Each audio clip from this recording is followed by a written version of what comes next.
to start the meeting.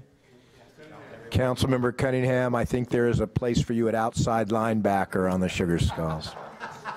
All right, council stand in session. Items 1 and 2 are executive sessions and direction to staff. Mr. Clerk. Your Honor, the executive session is noticed as item 1, executive session, City of Tucson versus Steve Melton, LLC et al., Pima County Superior Court case number C 2017-5090. It is being held pursuant to AR section 38-431.03, A3, A4, and A7. We have a motion to go in executive session? Second. Got a motion second to go in executive session. All in favor say aye. Aye. I'd like to suggest that we have 4 people here to talk about the rodeo and the Sugar Skulls. Why not just do them? I second the motion to move that first. Let's do it. Item 3, 94th Annual Rodeo and Parade, scheduled for 15 minutes. Vice Mayor Fimbres has requested an update on the 94th Annual Rodeo and Rodeo Parade. Mr. Fimbres. Thank you, Mr. Mayor. On Thursday, tomorrow, February 21st, the 94th Annual Fiesta de los Vaqueros Rodeo Parade will take place in Ward 5. The Tucson Road Parade is the largest and longest non-mechanized parade in the United States and in the world. The Rodeo Parade's Grand Marshal this year is Guy Ashley. The mayor and some of my colleagues on the council and the city manager will be wearing his own personal cowboy boots. We'll be taking part in this year's parade. Ed Stolfa, the chair of the Tucson Rodeo Parade, as well as Bob Stewart, past chair, and member of the Rodeo Parade Committee, are here to talk about this year's parade and participants and how the Union Pacific situation was resolved. I turn it over to Bob and Ed. Come on up. You can go to the high one up here. Speak. Good afternoon. No, up there. Right there, Ed. Thank you. My name's Ed Stolfa. I'm chairman of the Tucson Rodeo Parade Committee.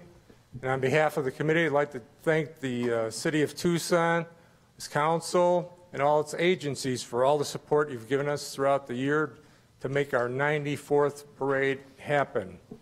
We have 138 entries this year. We have over 600 horses, over 2,300 people, and we have 400 people on horseback this year. We have about 300 volunteers helping us to put the parade on. And the museum, we have 60 pieces given to us to use in the parade from wagons and different carriages. And we've also had 3,000 children come through for education purposes to see the museum this year. So it's been great from that standpoint. I'm sorry?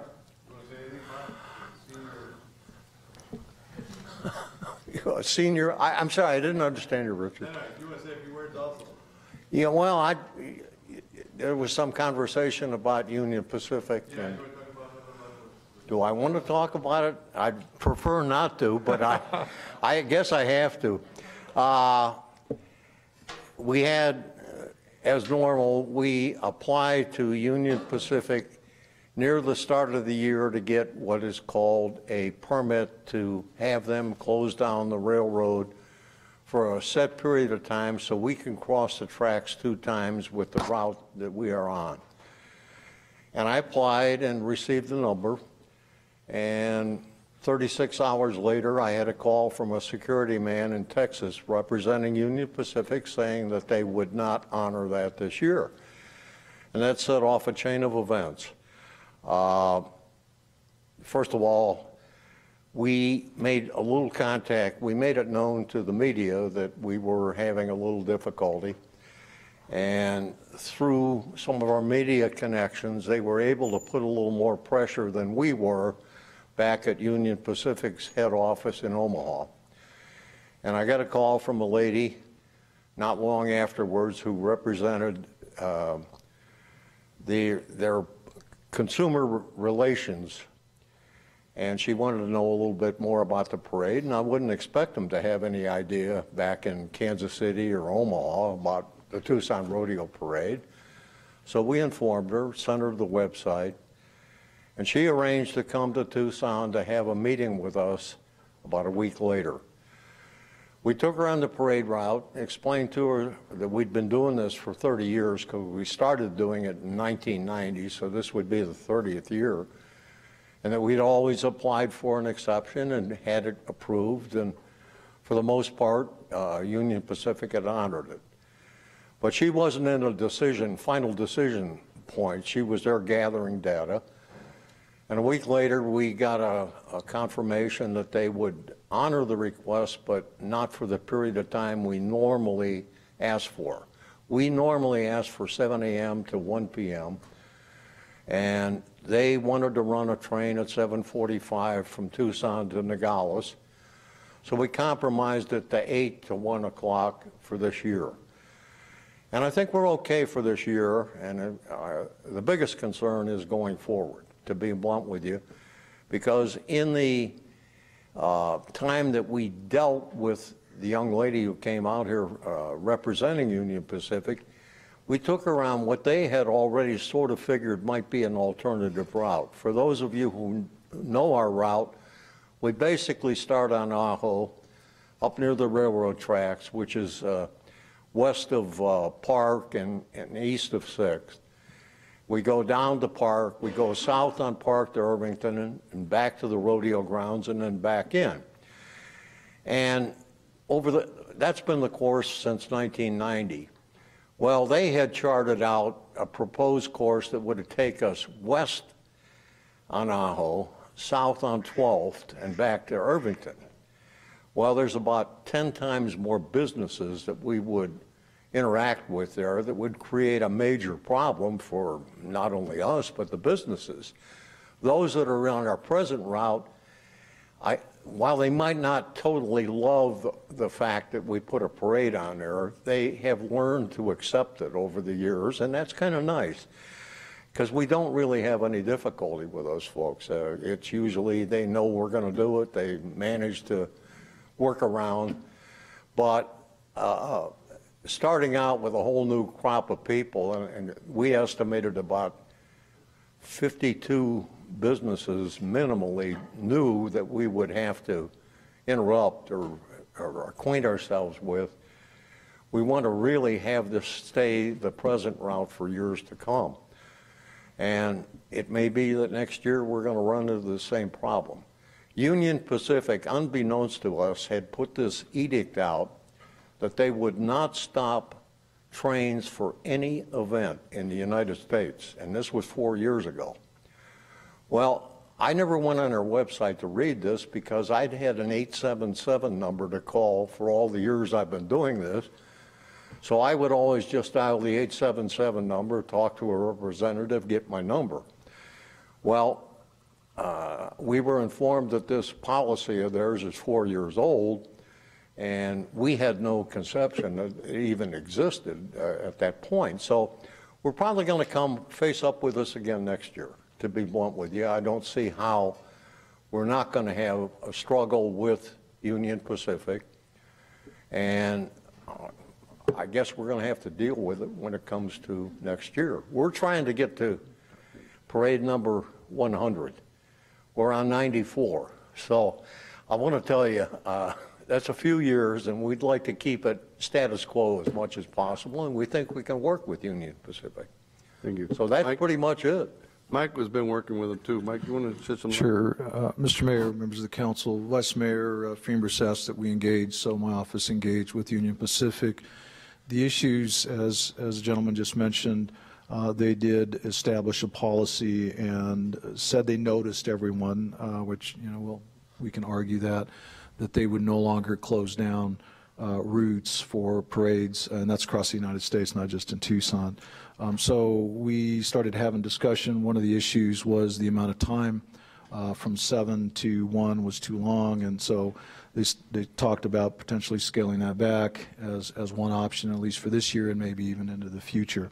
We also suggested to them that we need to have that discussion now, not the week before the parade, and I'm talking about for next year. I also suggested to them that with the amount of pedestrians, whether they close it or not, I was very concerned that with the number of pedestrians, the number of, we'll call them spectators, that are brought to that area, even if they don't close it, I think they've got some exposure and I encourage them to rethink that, regardless of what their policy is. So we'll continue to work. We have a contact at UP. It's Ms. Lindsay Douglas, who I believe has been engaged, and she's from their corporate office. And we've also suggested that we'd sure hate for Union Pacific to be the reason that the Tucson Rodeo Parade didn't happen.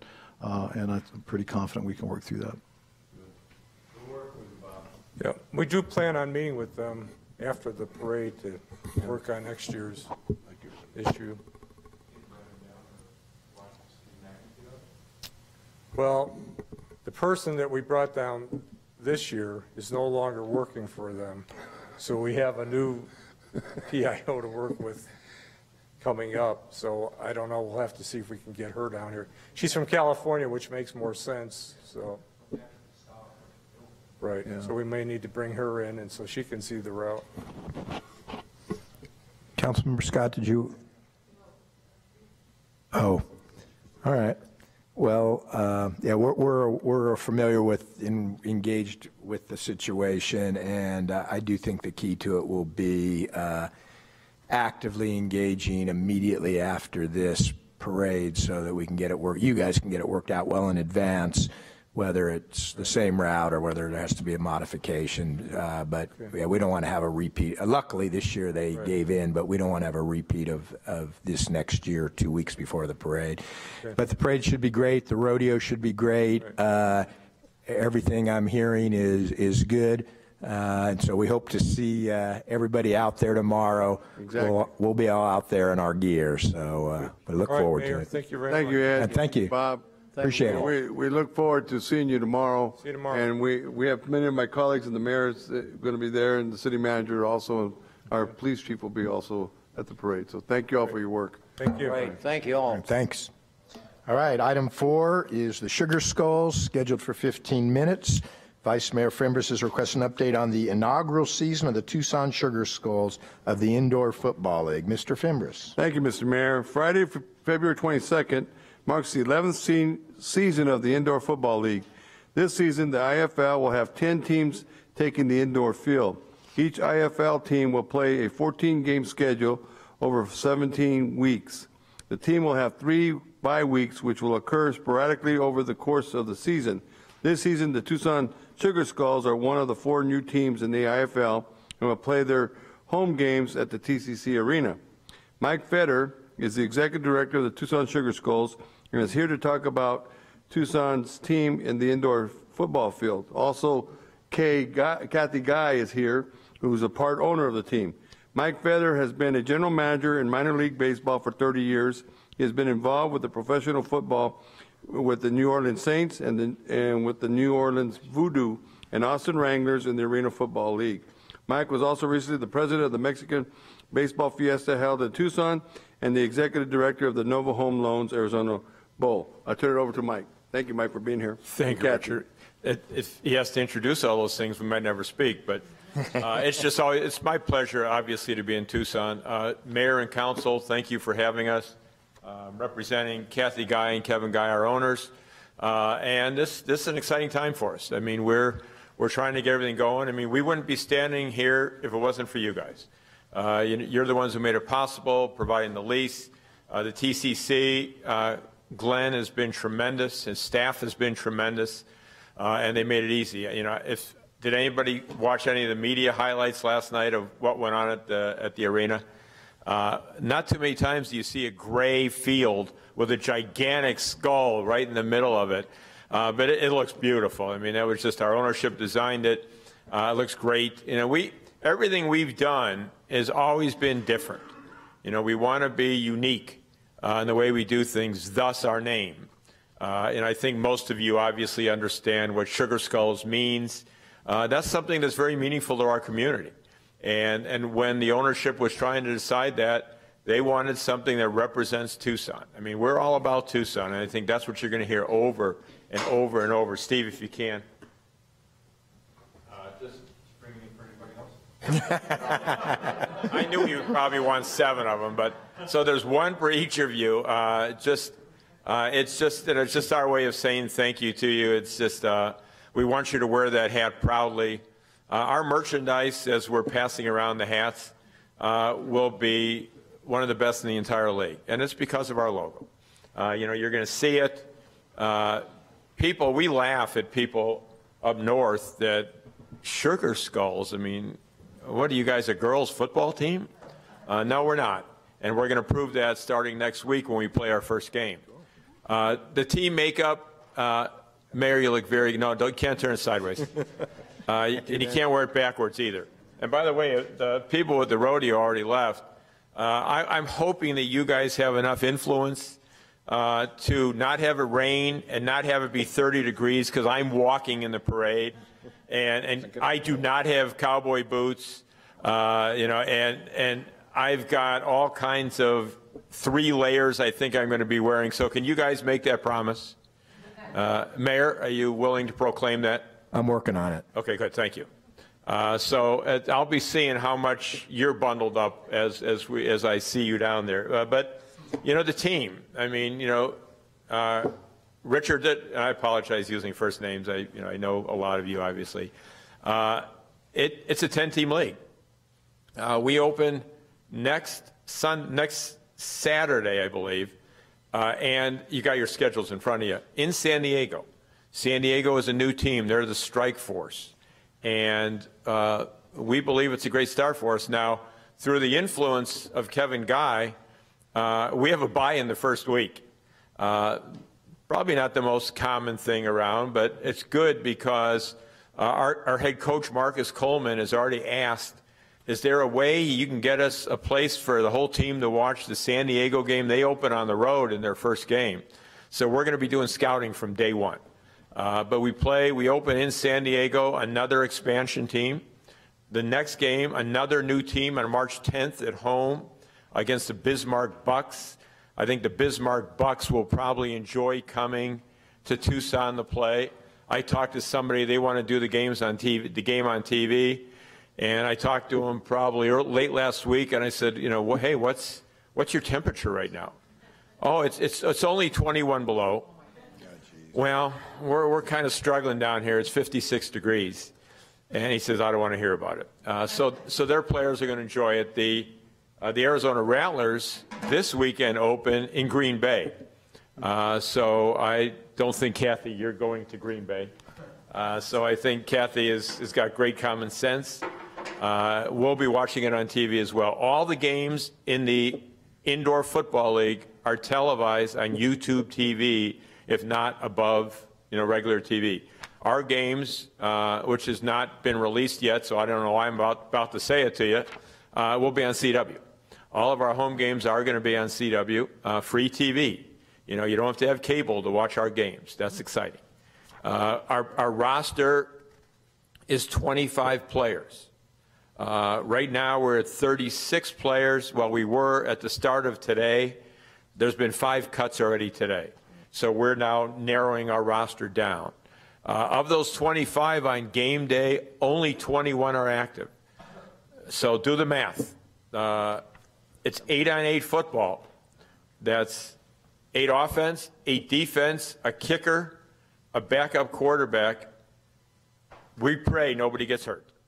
There's 3 backup guys. But for what Marcus Coleman has put together, our head coach, we're going to be very competitive. I mean, it's easy for me to stand in front of you and say that, but our defensive players, some of our guys on defense, top defensive player of the year last year for the Iowa Barnstormers, our linebacker, our nose tackle, first team all IFL, our outside linebacker, Robert Metz, who's from CDO, second team all league. 2 years ago, one of our defensive backs, D. Maggot, was second team all conference. So the nucleus of our defense is very, very good. And offensively, we've got young players. But in this league, you've got a lot of young players. So we're practicing at Keno right now, and the lines are drawn on the grass field. So it was funny watching practice the other day, ball right at the back of the line, wide receiver makes a great catch, and all of a sudden all it did, oh, he's over the wall, no good. But they could still simulate the game. So some of our players are just learning the indoor football game, but they're gonna be into the fire really quick. As other things going on, local players, I'd mentioned that. Right now, we still have 4 guys that are local. One played at Pima, one grew up at the Indian reservation, the Tohono O'odham Nation, played at Tucson High. I don't know if you knew that. Antonio Rosales, a small young man. He's about 6'1", 310 pounds, offensive lineman. But we expect really great things for him. Played at San Diego State. Cam Gaddis, born and raised in Tucson, played at Santa Rita. So it's nice. If you would have asked us months ago, would we have any local players, I would have probably guessed no, for no special reason, as our coaching staff and our ownership, they want the best 25 players.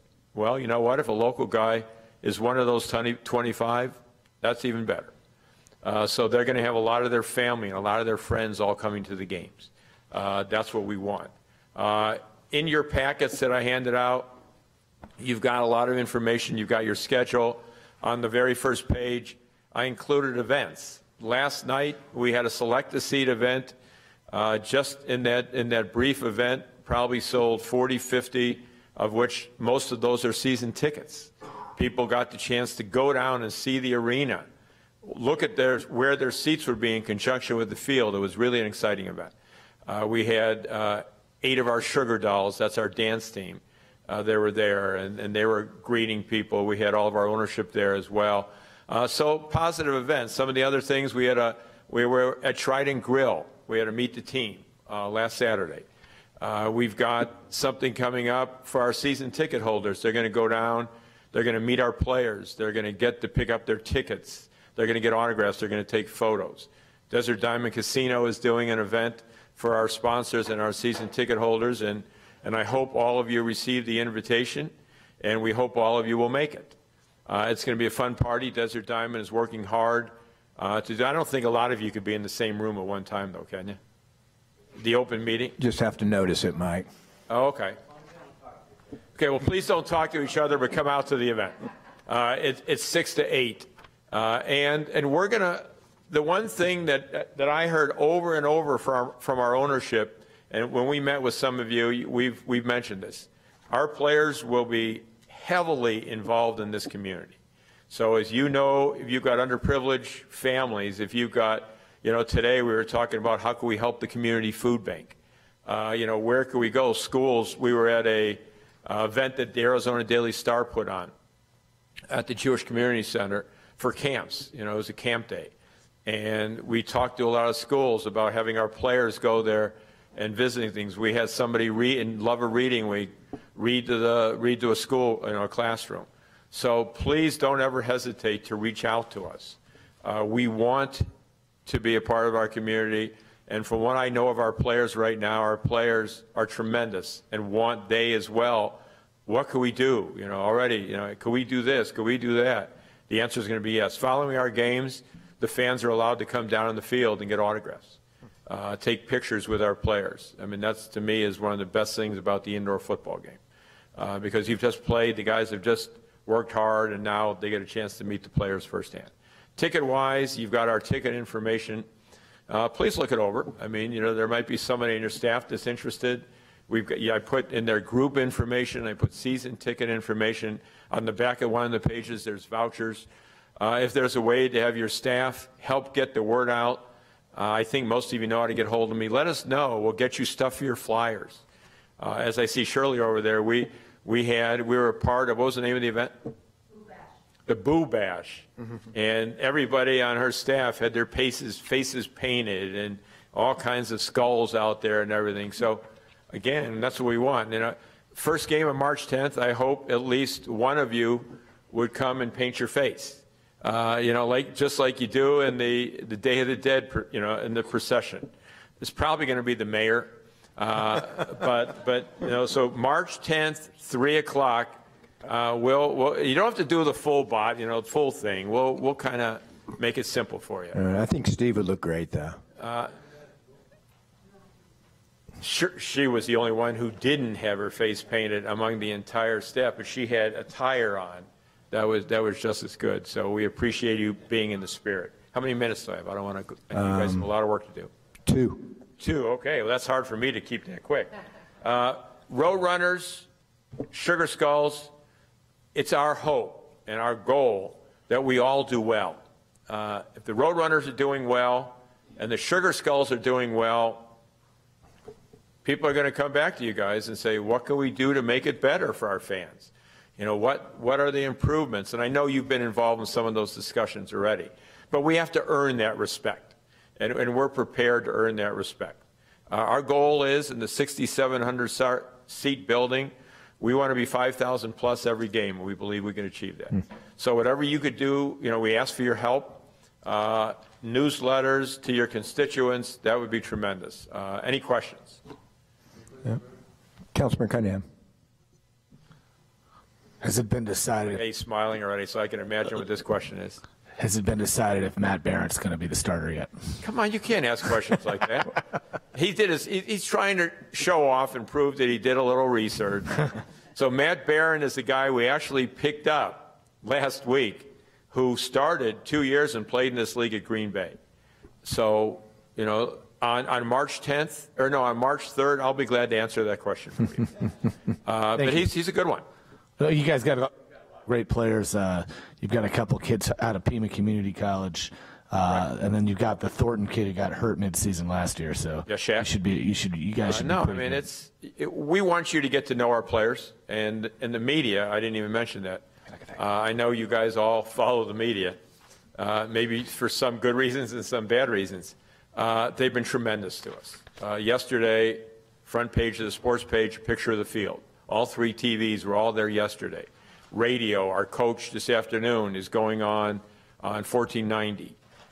Steve Rivera's got a show. He's had us on 1290, has had us on. So the media has embraced what we're doing, and that's so important to our success. Any other questions? I don't think so. Sunday, March 10th at 3 p.m. is opening game here. Correct. All right. Well, Be there. Be there, Steve. So the way you're laid out, you're using all 6,700 seats. Is that a capacity for your games? We think a little more because up above we're going to have a kind of a standing room only section. So we're going to do that. We're probably going to build field suites down below. So it's probably a good number. Yeah. Okay. And I saw you marketing during the Roadrunners game here recently. That's good that you're collaborating with them. And that's what we want. We're actually going to be there this Saturday night as well. Yeah. Good. And so, a question for Kathy: on April 14th, who will you be supporting? No, come on, come to the microphone. That is when your husband. For those of you who don't know or don't remember, Kevin Guy, one of our owners, is the head coach of the Arizona Rattlers. So go ahead. Oh, you know what? Somebody else already asked me that, and I was not prepared. But I think today I am. I think, you know, the Sugar Skulls, because that's our team. Yeah. And you mean, and while, you know, my husband coaches for the Rattlers, me, and obviously we've had a connection there for the last 10 years, but that's not ours. This is ours. All right. So that's what I'll be reading. All right. Well, if you can get the game plan ahead of time, that would be great. And I'm very proud of Kathy that she didn't give a political answer. Yeah. In answering that question. Almost. Yeah. A little bit of pillow talk, and we'll take all the information. Thank you so much, Mike. All right, thank you, Kathy, for being here and getting this thing going. We hope we can all have all our people participate at one time or another during the season, catch a game. All right. That was great. Thank you guys for coming. All right. Now we will go back to the executive session. We've had a motion and second to go into executive session. We've yet a vote to go into executive session. So let's do it.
motion on, I guess the question is, what is the council's pleasure for item 2?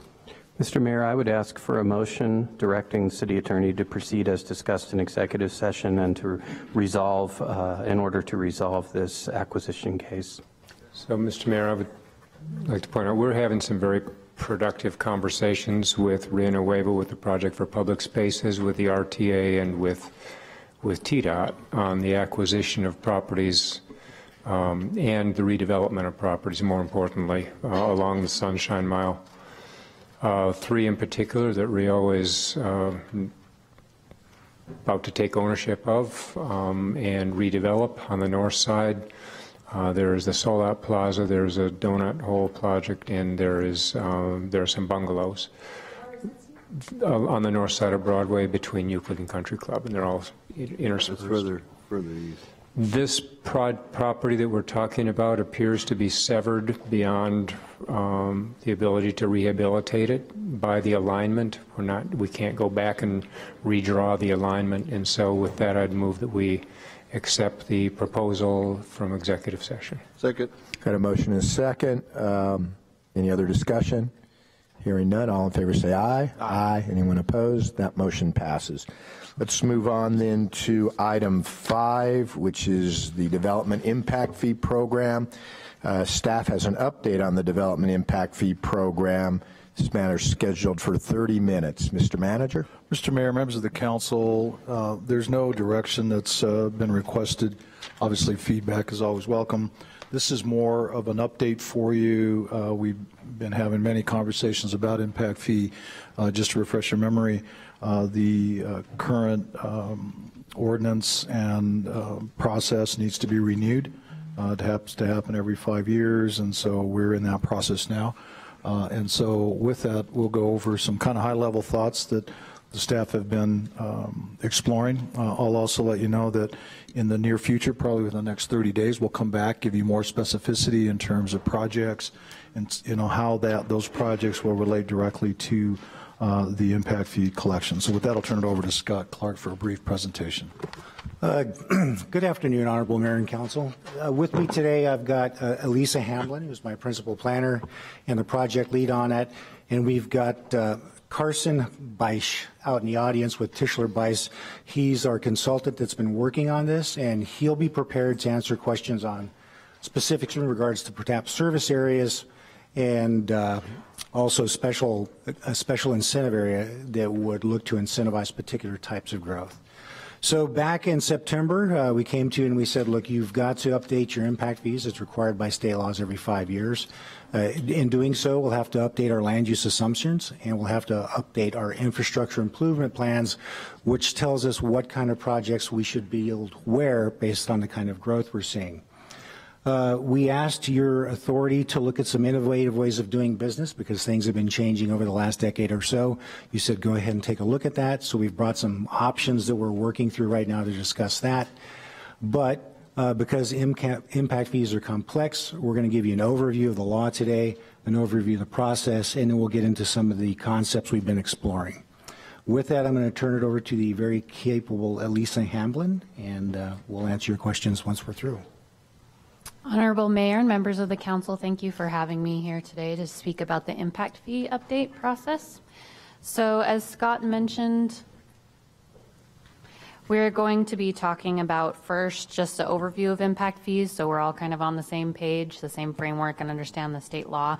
We're also going to talk about what you can actually use impact fees for, growth-related projects, the work we've done to date, and then next steps on the project as well. So state law was revised a number of years ago, and I think many of you were here when that happened. The city subsequently revised our code based on the state law changes. Arizona revised statutes require a land use assumptions report, which is basically your growth projections, and then also infrastructure improvement plans, which is your project lists, to be part of an adopted set of reports. State law also requires a public process. There's requirements for when you need to publish everything, how long you have to have it open for public comment, And it does also require updates every 5 years. So we are actually on the cusp of our 5-year threshold from when the last land use assumptions and infrastructure improvement plans were updated, which was August of 2014. So we are almost there this year in August. And along the way, just as a reminder, there always has to be a beneficial nexus between the development and the infrastructure that is being built. It's to increase capacity to accommodate growth. So impact fees can be charged for new development or a change of use. The impact fees that are assessed pay for providing public services in a development area. So right now, the city has impact fees in place for 6 different categories, 3 residential categories and 3 non-residential categories. And they're assessed for 4 types of public services, which include police, fire, streets, and parks right now. We're not proposing any changes to those categories at this point. So impact fees, again, are related to growth. So if there is growth that's happening and there is infrastructure that is needed to accommodate that, then that's what impact fees can be used for. It's not a tax, it's a development regulation. Can be used to construct new facilities and expand capacity specifically. So an easy example of that is a roadway project.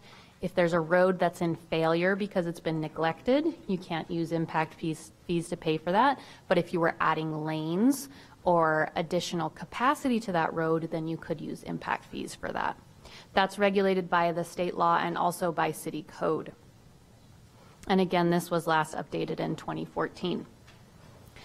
So as I've mentioned, there's a few required elements as part of the impact fee ordinance. So first, it's the land use assumptions, which again is our growth projections, where we think we're going to go in the next 10 years, population-wise, housing units, job growth. Then the infrastructure improvement plans, last time we had 4 on the 4 areas, including police, fire, streets, and parks. And that set of reports, again, identifies the projects to serve that growth. The last part is actually the fees themselves. So it's a formula to determine then how much of a fee you should charge to pay for those projects that are necessitated by growth. So all 3 components are directly related to one another. Currently, we're doing an analysis to look at all of those components, especially the areas that growth is projected to go into, and I'm going to talk a little bit more about that in some upcoming slides. But we're taking a look at Plan Tucson, where we have projected growth areas. We're also looking at historical development activity, where there has been growth and development in the last 5 years, because that gives us somewhat of a good indicator where it may continue to go. And then we're also looking at underdeveloped or underutilized land within the city limits to give us an indication of where there's actually capacity for new growth to go. We are continuing to work with city departments on identifying projects that will help meet the demands of that growth. So where there is capacity needed, like I stated in my earlier example with roadways, if there's an additional lane that's needed, where that needs to go, new facilities, and also system-wide projects that benefit the entire city and users across an entire system. So this map up on the screen is one of the things we've been using in our analysis to take a look at where development has been happening in the last 5 years.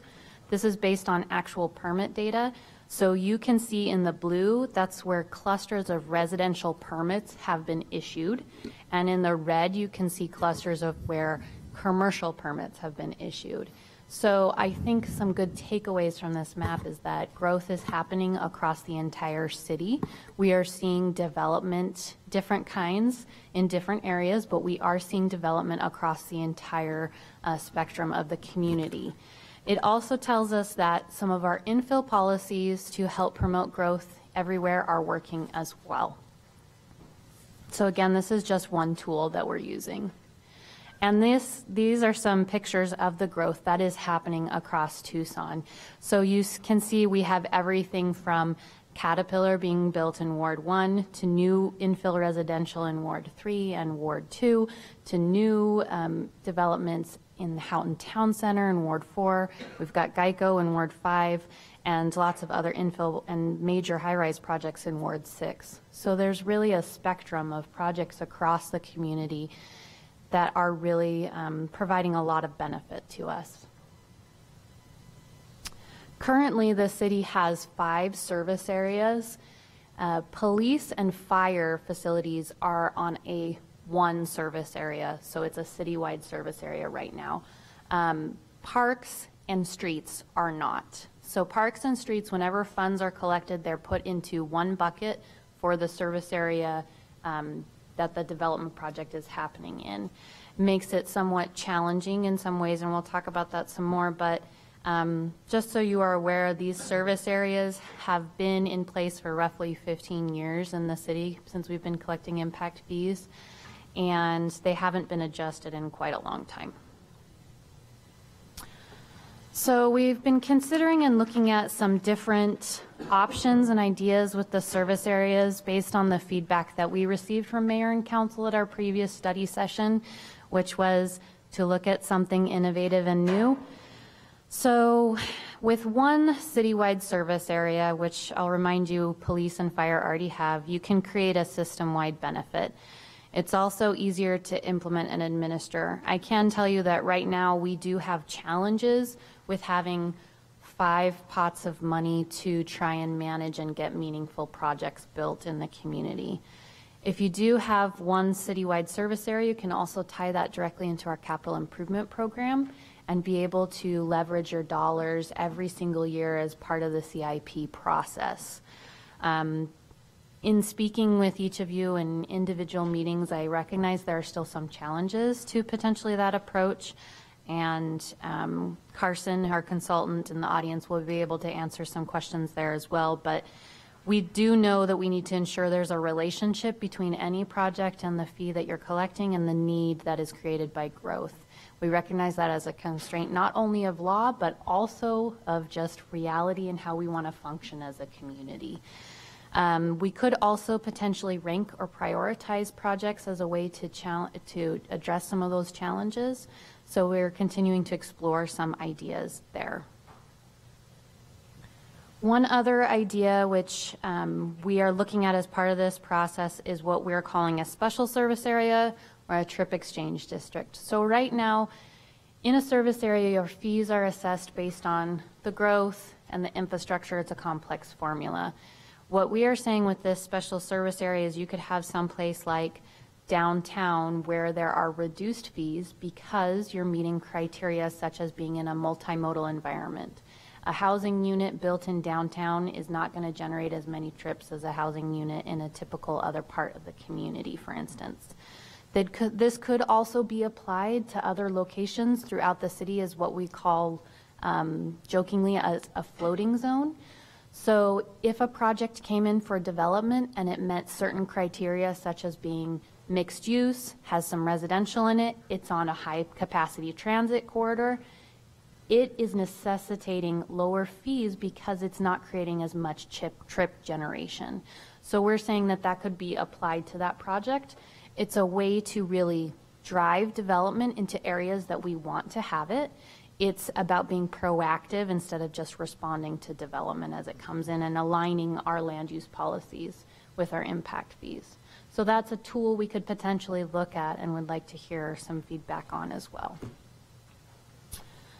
I did mention that we are working on our project list right now. Again, the projects that are directly related to our growth projections. We are refining that list and working with the departments not only to evaluate whether their projects are related to growth and reasonable, but also to make sure that they're addressing the system-wide needs that we have within the city. That will help get us to a final list later on in the process, but we are looking for council and community feedback on that as we move forward. And as Scott mentioned, we are planning on coming back to council to discuss that project list further.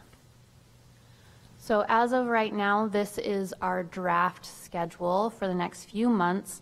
We are hoping to come back later in March and discuss the project list further so that we can get your specific feedback on those items. The land use assumptions report and the infrastructure improvement plans are targeted to be published by the end of March. And again, that's just a draft that's regulated by state law, that there is actually a 60-day public review period on those drafts. So we anticipate we'll come back to council, hold another study session. We'll continue our outreach to the community and getting feedback before we ask for any action. We have tentatively scheduled a public hearing in June and adoption by July, but again, those are tentative dates. Our 5-year deadline is in August, so we're trying to get ahead of that a little bit, but we will be flexible as needed. So as a reminder, there are 3 components again to this project: land use assumptions, infrastructure improvements, and the actual fees. We are not going to be taking action on the fee adoption portion on this schedule. That comes next. It's kind of in tandem. It's the next stage in the project, but they are directly related, and we'll continue to have that conversation as we go forward.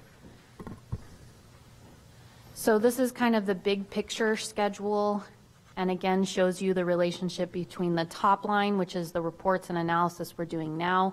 The second line is specifically on the fee reports and the money end of it. So we're targeting adoption on the actual fee changes by November, and then that would trigger collection of new impact fees starting in January of next year. There are some provisions in city code for when projects come in that have already been through some stages of development, they get grandfathered fees in. So there's transition period in for them. And so we'll keep that in mind as we go forward. But any new projects on this timeline would be assessed starting next year in 2020. Okay. Alicia, excellent report. Thank you. Thank you. Mr. Manager, you have? Mr. Mayor, just a couple of other thoughts. Probably the most important piece of this is understanding that we're making assumptions about future growth. And those assumptions are based, as was mentioned, based on historic permit activity and kind of what's going on out there. But on an annual basis, we need to look at that and make sure that those targets are met, because the project list, we're going to bring that to you. We're going to have a list of projects and project types. The projects will be a function of where that growth occurs. So if our assumptions aren't accurate down the road, say 3 years from now, we may have to have a conversation about those projects as well. And I think that's an important thing to keep in mind as we're going through this. And I don't know that traditionally we've done that. We've done it as a part of the budget, and we'll have some conversation around that, but it's not been a targeted discussion. And I think that's part of the way I'd like to see this moving forward, is we make an assumption, we go through, we have these discussions, and we establish that list, then we come back on a fairly regular basis if needed. Now, if we nailed the growth pattern, right, then there's no reason for us to come back necessarily. We just give you an update, but we keep moving forward. The other thing I wanted to mention is we have a lot of stakeholders and partners, obviously, that are interested in this. I know that Saba has expressed not only an interest, but had in the past done a parallel analysis. We've suggested, why don't we work together instead of you doing your own and us doing ours? So we're doing that, which I'm very pleased with, because I think that shows partnership versus more of an antagonistic approach, or adversarial, right? So let's see, make sure I got all my stuff here. The last thing, which is I think a much bigger conversation to just keep in mind, we don't have necessarily what I'll call a system-wide capital improvement program. We've got capital improvement programs in targeted areas, but as you remember, one of the pieces when we went to the voters with parks was establishing a big plan, right? So what I've challenged the staff to do is think about how we can start doing that across the board, system-wide. We have 4 areas now, but I think that it'll be important for us to establish that process. In a perfect world, we establish the plan, then we come back to you on this. Unfortunately, it was mentioned, we don't have the time to do that right this second, but we can at least start that process. And ultimately, I'd like to bring back to you a capital improvement program that will include this as well as other funding sources. That's all, Mr. Mayor. I'm going to go Councilmember Cunningham and then Councilmember Kozaczyk. So let's go through them by the numbers. Number one, we have a love-hate relationship with impact fees. With what? A love-hate relationship with impact fees. Because one of the things is sometimes they become the biggest impediment to being able to get a project done, and other times we want them because we need them for being able to increase and handle our service delivery. And so that becomes one of the focus and questions in this in this discussion. I think that the idea of having the flexibility of one service area is actually a really novel idea. It allows us to take a look at moving money from one project to another so we can see projects through to fruition instead of being at the mercy of circumstances we have no control over. A lot of that growth is going to be organic. A lot of that growth is going to depend on a myriad of factors that sometimes, quite frankly, no matter how hard we try to control them, we can't. However, if we're going to go into an idea that we're going to have this one central district, then I think that there should be a general underlying policy, like a rule of thumb policy, that look, if the development's going into one area, it should be spent in that area for the most part. But this would give us exceptions. This gives us the flexibility of exceptions, and it also allows us some of those central projects. Also, if there's a specific project that's using incentives where they only have to pay partial impact fees, then it's really important that we consider using that for a central project if everyone's going along with something like that. The second piece was that I don't really know if I want to, as any type of policy, completely forgive all impact fees. I think that we can give discounts. We can even have people pay as much as 1%, 10%, 5%, depending on the circumstance. But we've got to collect something. It's really not, because we end up having to pay them anyway out of our general fund, and that is going to create tremendous conflict within this body if one specific area of town is never paying impact fees. It's coming out of the general fund. It's compromising the service delivery of another area of the city. We don't have a lot of incentive projects on the east side. We've kind of stood up on our own 2 feet. And that brings me to my next point when we were talking about this long-term growth. We have and it's nationwide, it's not just in Tucson, but we have a surplus of commercial square footage at this point. There are just different areas where we just have this extra surplus. The economy is good, but the commercial occupancy rate isn't necessarily rising. We should be bursting at the seams, but because of online shopping, because of repurposing retail.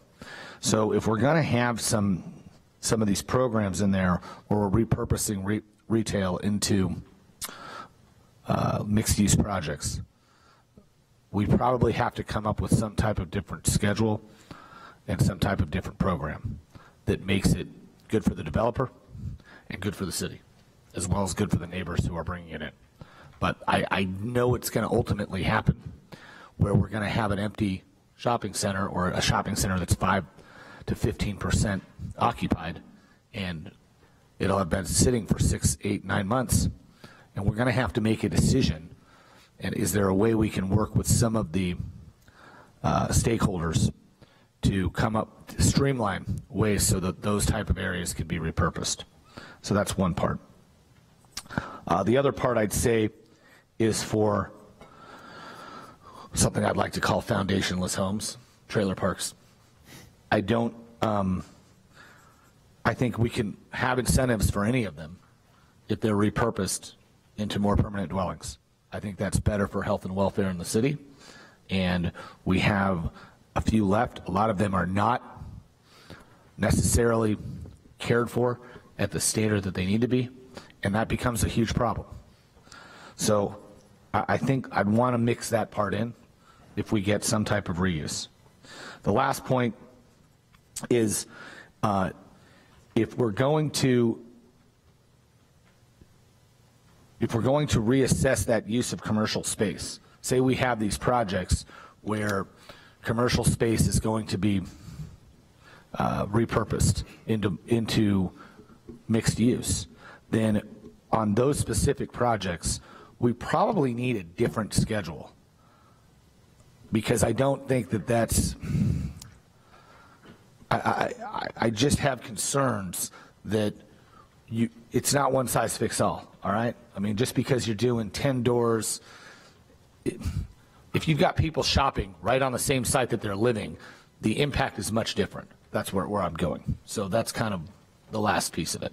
So this is just all time. This is kind of 100,000-foot stuff, but it really sets out the vision of what we've got in mind over the next 10, 15 years.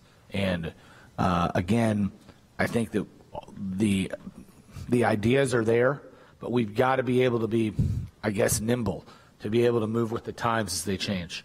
And locking ourselves into 6 areas or 5 areas, you know, we ran into this last time with these 5 areas where not only were the areas big enough that we were spending money 5 miles away on something that had no, you know, we were spending impact fee money on something that was 5 miles away that had nothing to do with the bulk of where some of the growth was going in.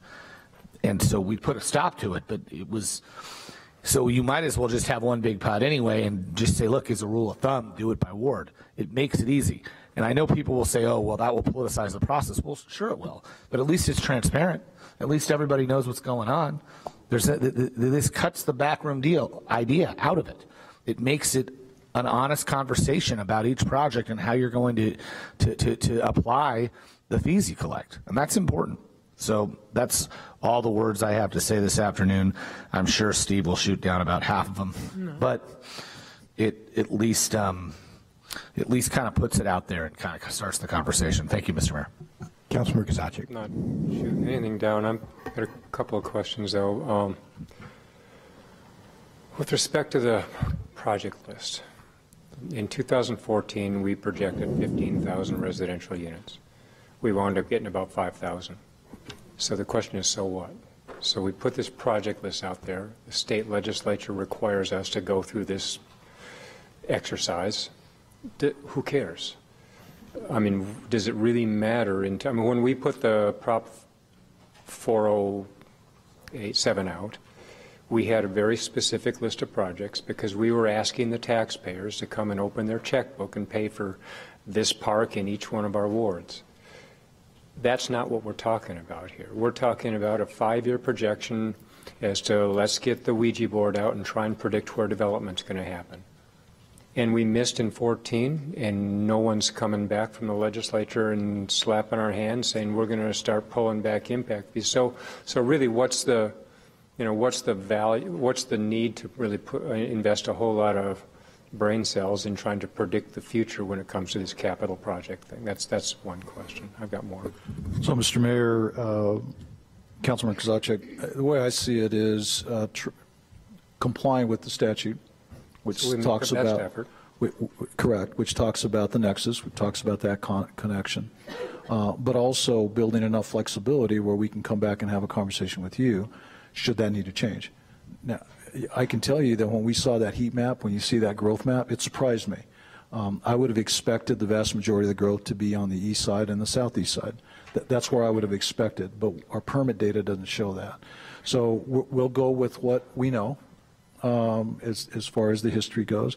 We'll make some projections, and then annually we'll come and revisit it. But I think the bottom line is to, at least in good faith, say, hey, we are complying with the statute, and we have made the best effort that we could without and I'm not suggesting we shuck and jive and try and fake anybody out, but what you will see from the heat maps is a lot of the residential growth is in 4 and 5, but a lot of the commercial growth is still in the central core. You know, so it's what kind of growth are we talking about? So if we were to determine that for certain types of projects we're not going to charge a fee, then to Mike Rankin, do we have an obligation out of the general fund to reimburse anything? Because the responsibility is you can't forgive an impact fee, but if there isn't one, what's there to forgive? So, Mr. Mayor, members of council, Councilmember Kozaczek, I think the key is for this kind of input to happen now before you set or adjust the fees, because if you try to use impact fees or waivers or incentives with respect to impact fees after you establish a fee and then give an incentive by a waiver or reduction, then as Councilmember Cunningham was pointing out, then you're relying on your general fund, right, to subsidize your impact fees.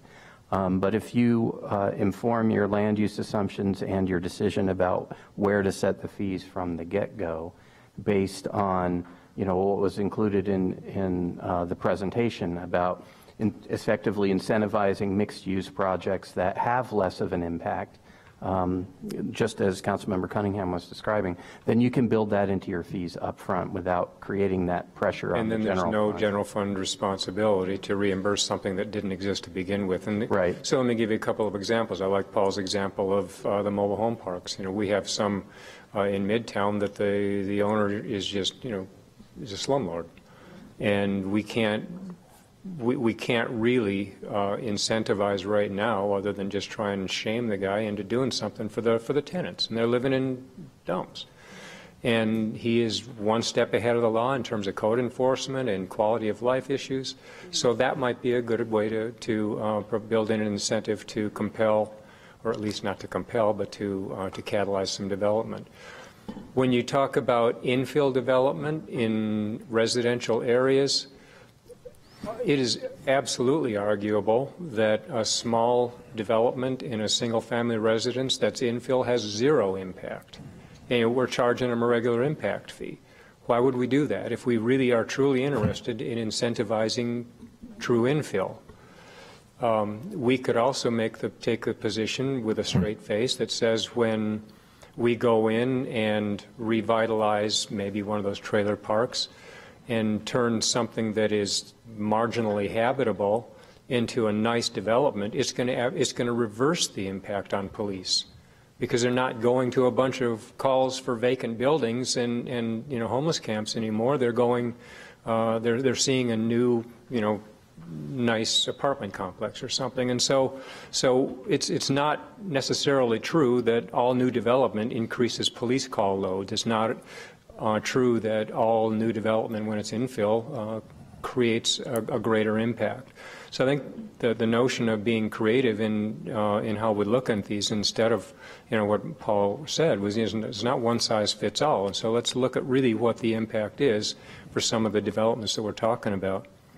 On this floating zone idea, I think that's fine. Let's set criteria, as I'm saying, and as Paul was saying, that really reflect the reality of the impact, so that we are incentivizing development throughout the community in ways that we're not saying if you remodel the garage behind your house, it's going to cost you the same amount as it would if you had remodeled your single family, your house in front. That doesn't make any sense. And finally, with this one large service area idea, and maybe this is a Carson question, but how do we demonstrate a nexus between something that, say, Alan Tanner might do in the downtown core and a park out at Wilmot and Speedway? And so the new project going in, the Bourne property project on Congress, is not going to create a need for a park out on Wilmot.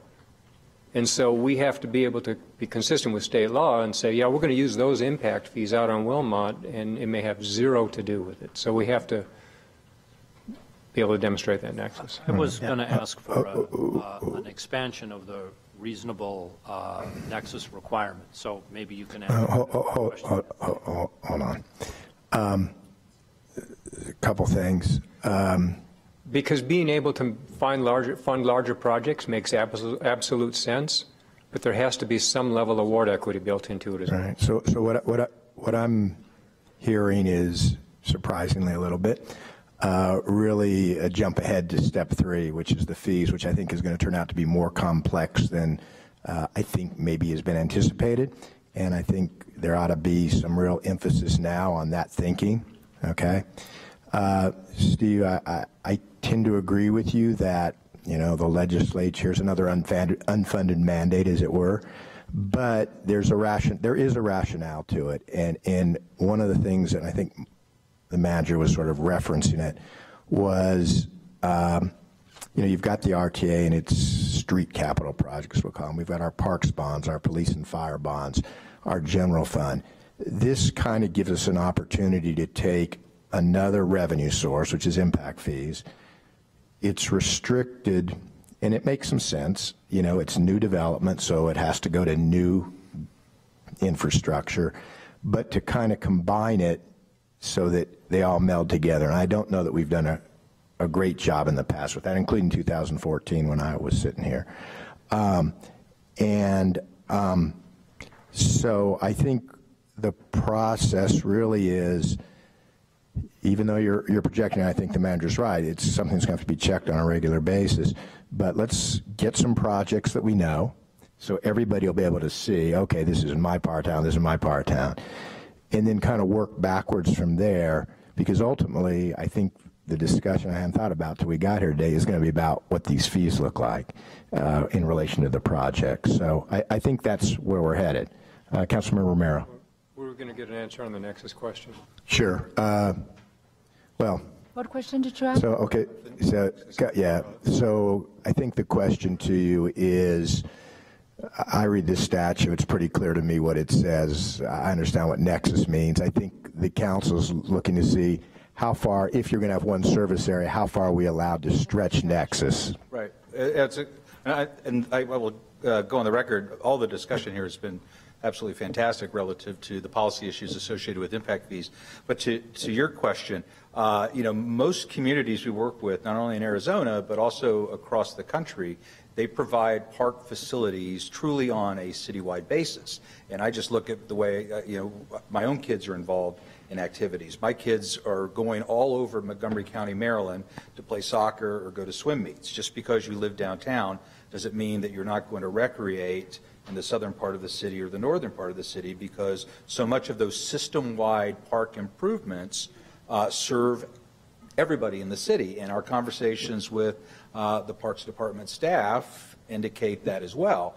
And we are only aware of just a couple of impact fees within the state of Arizona for parks that are done by service areas. And those that did do them by service areas with the new law, most of them are going back to citywide service areas. So I understand if you're talking about a impact fee that's a function of residential development, what you just said. The example I gave was a commercial development that happens in the downtown core, right, using as the catalyst for whether it's police, fire, roads, or parks somewhere else in the community. Right. Well, I think the conversations we've had with the transportation folks also indicate that because of commuting patterns and where people are traveling, almost all of the transportation improvements truly are a citywide benefit as well. The reason why we're proposing the floating zone or the trip exchange district is twofold.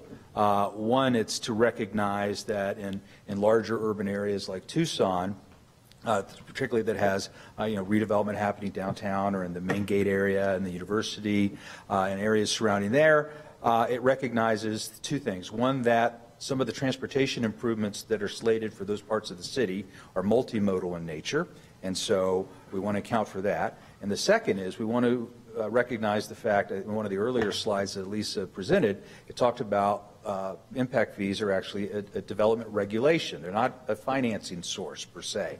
And so what are the ways that we can craft the impact fee methodology to satisfy or achieve some of these economic development, land use, transportation, policy objectives the city has? And one of those is to encourage infill and redevelopment. The other is to encourage mixed use in the more suburban areas. And so that's why we're proposing this trip exchange idea, because the literature shows that if you have certain levels of density, certain mixes of uses, certain connectivity, that the trip rates are reduced about 29%. And so it recognizes the fact that there's less demand on the system, which goes to your point of you don't have to make yourself whole through the general fund because the need is not there, right? So yeah, and I get all that, and that argues the floating zone, and that's what I'm saying, set the criteria, and if it's in a multimodal, if it's within our frequent transit network, if it's on a major bus route corridor, if it's around major multifamily housing developments, then that project is not should not require the same kind of impact fee as something way out on the North 40 that may impact. And that is something that we're looking at. We haven't come to a conclusion yet on what we're going to do in those types of areas, but your point is taken. There's one other thing I wanted to mention about the development projections. The reasoning behind the development projections is there's a little bit of history here. SB 1525 was structured the way it is to get jurisdictions away from these build-out analyses with impact fees where you try to predict growth for 20 years. That's why it limits it to 10 years for non-utilities. And so the idea here is that you're being realistic with your CIP versus a pie-in-the-sky 20-year master plan type of analysis with the impact fees. And I don't want to have you misunderstand or Jonathan misunderstand. I'm not saying they're valueless. I'm just saying that we're not in a position to lock something in stone and say, you know, if Bourne Properties wants to go build something out in Ward 2, can't do it because it wasn't in our CIP. Okay. I'm going to go Councilmember Romero. Thank you so much. Are we charging impact fees right now? Are we using the state statute as was passed by Mayor and Council before? What was it, 4 or 5 years ago? Yeah, we are. Can you explain a little bit more about the Trip Exchange District? Yeah. What in particular? Just sort of the theory? Yes, the theory and how we would use it. Right. So, you know, there's two ways that we're exploring right now. One is that you set a service area downtown, like a subset of the city, which would include the downtown area and Main Gate, which would be its own subzone within the city. Then what would happen in the other parts of the city would be that if you meet this criteria, it's almost like a preemptive strike to eliminate the need for the development community to come to the city with an alternative fee calculation that you see elsewhere, where they come in and they say, hey, look, we're doing a mixed-use project. It meets all these objectives in your area plan or your strategic growth strategy. You know, we've got high internal trip capture rate. Here's our transportation impact fee study. So it's a way for you as a city to be proactive and say that you want to encourage and incentivize this type of development up front.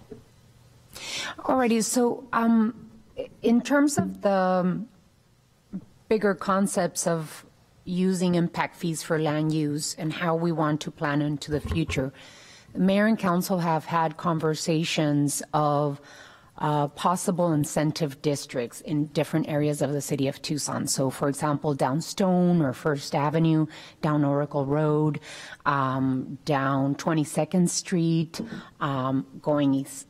To the east side, golf links. There's different areas surrounding the city that we have had conversations about.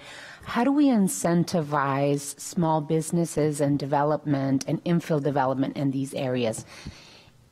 Do we get the opportunity to put that map into the planning of the impact fees and be able to say and be able to write in these particular areas of the city, you know, we will charge us. We will, so that we don't have to be so concerned about our general fund being impacted. And as we planned our land uses within the city, we already have the impact fee schedules in those particular areas that we want to see development in. And maybe I'm saying the same thing that Steve is talking about. So is there that possibility? And then two, to follow up on what both Councilmember Cunningham and Kozaczek have mentioned, would we also be able to say we don't want to charge impact fees, or there's a lower amount of impact fees for workforce and affordable workforce housing? We have this conversation later on tonight that we're making selections as to, having a conversation about how we charge impact fees for affordable housing projects. Can we write it into the impact fee codes beforehand? Hold on. Two questions. There are two questions there. One, I don't know whether you're really aware. We've got 6 infill corridors we're looking at. It's a good question to say, for those corridors that we want to see growth in, can we make a different impact fee schedule? Yeah, I would argue that under both questions, you could do both, especially since you all understand that you're going to have to make the program whole. You're doing this to incentivize or to achieve some sort of strategic objective that the city has. I would argue that you could do it one of two ways. You could actually include that language within the impact fee study itself, or subsequent to the adoption of the development fee report, you could by ordinance proclaim what you're going to do with the fee schedules and talk about how you're going to make yourself whole. Okay, Mr. Mayor, I want to make sure we got a point clarified here, because that wasn't the question. I think the question is if the council by policy established certain types of development that would either have a reduced or no fee. Well, that's the second question. Up front, where it's not a wavered conversation or making it whole. That's the kind of the crux of it. Well, I think the same answer applies.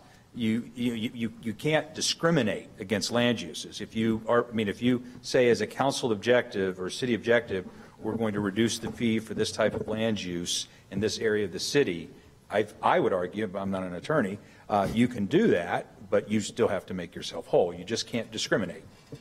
What we have to do is we have to determine what the legitimate impact of the project is, and set the fee based on that. If it's on a we have some strict laws in the state of Arizona about those things that might be unusual to people east of the Mississippi. So, Mike, what do you think? So what I think is that you can capture the concepts that you're talking about.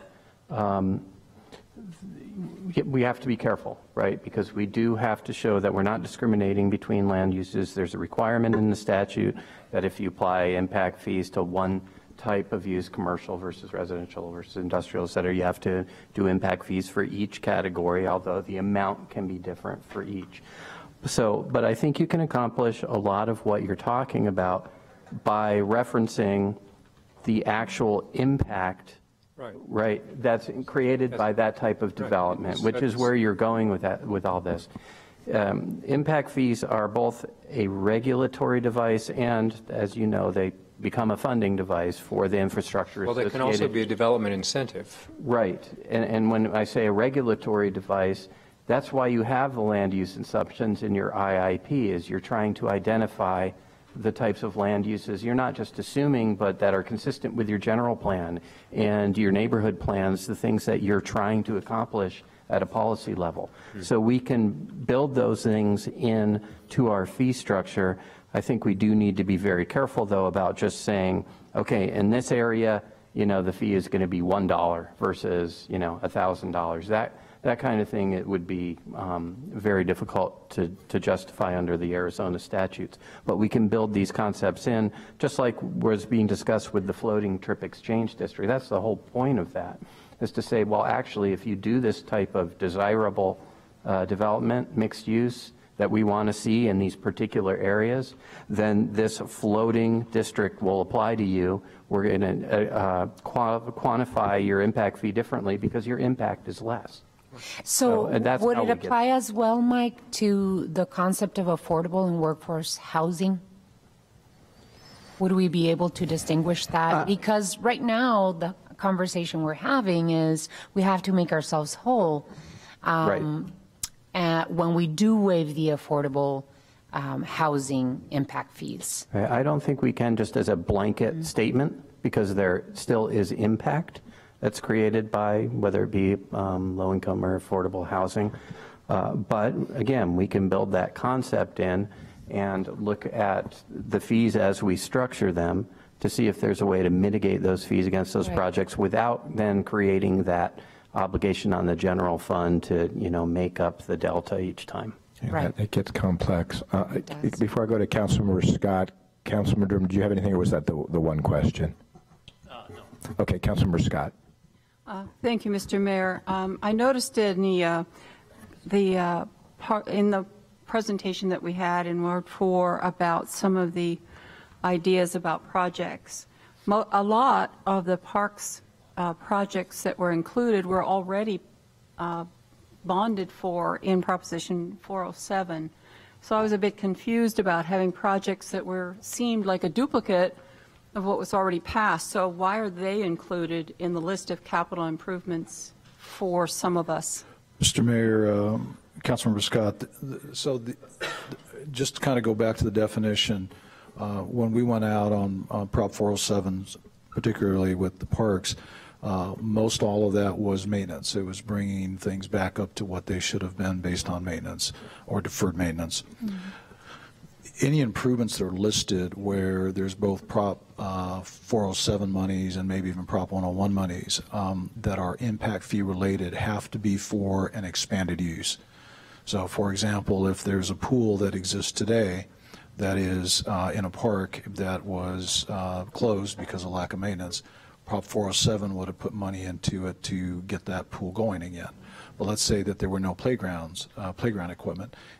These monies could be used for the establishment of new and expanded use like playground equipment. So that's why in some instances you may see that. When we get into the project list detail, we'll go through that with the council so that there's clarity there as well. And of course, the bottom line for Ward 4 at least is that we do not have enough parks. So when you talk about the improvements of parks and you include them in these discussions, it doesn't address the full issue of the impact it has on the people who live out there, which is the same population as live in all the rest of our wards, that that unmet need persists and hasn't been corrected or addressed in these presentations.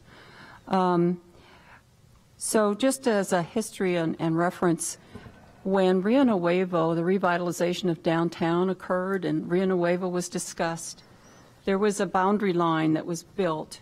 And for us on the east side, not way out, I might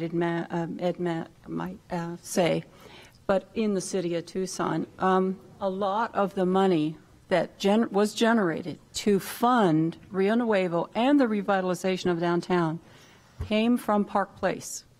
That is hardly downtown in the eyes of those of us who live elsewhere.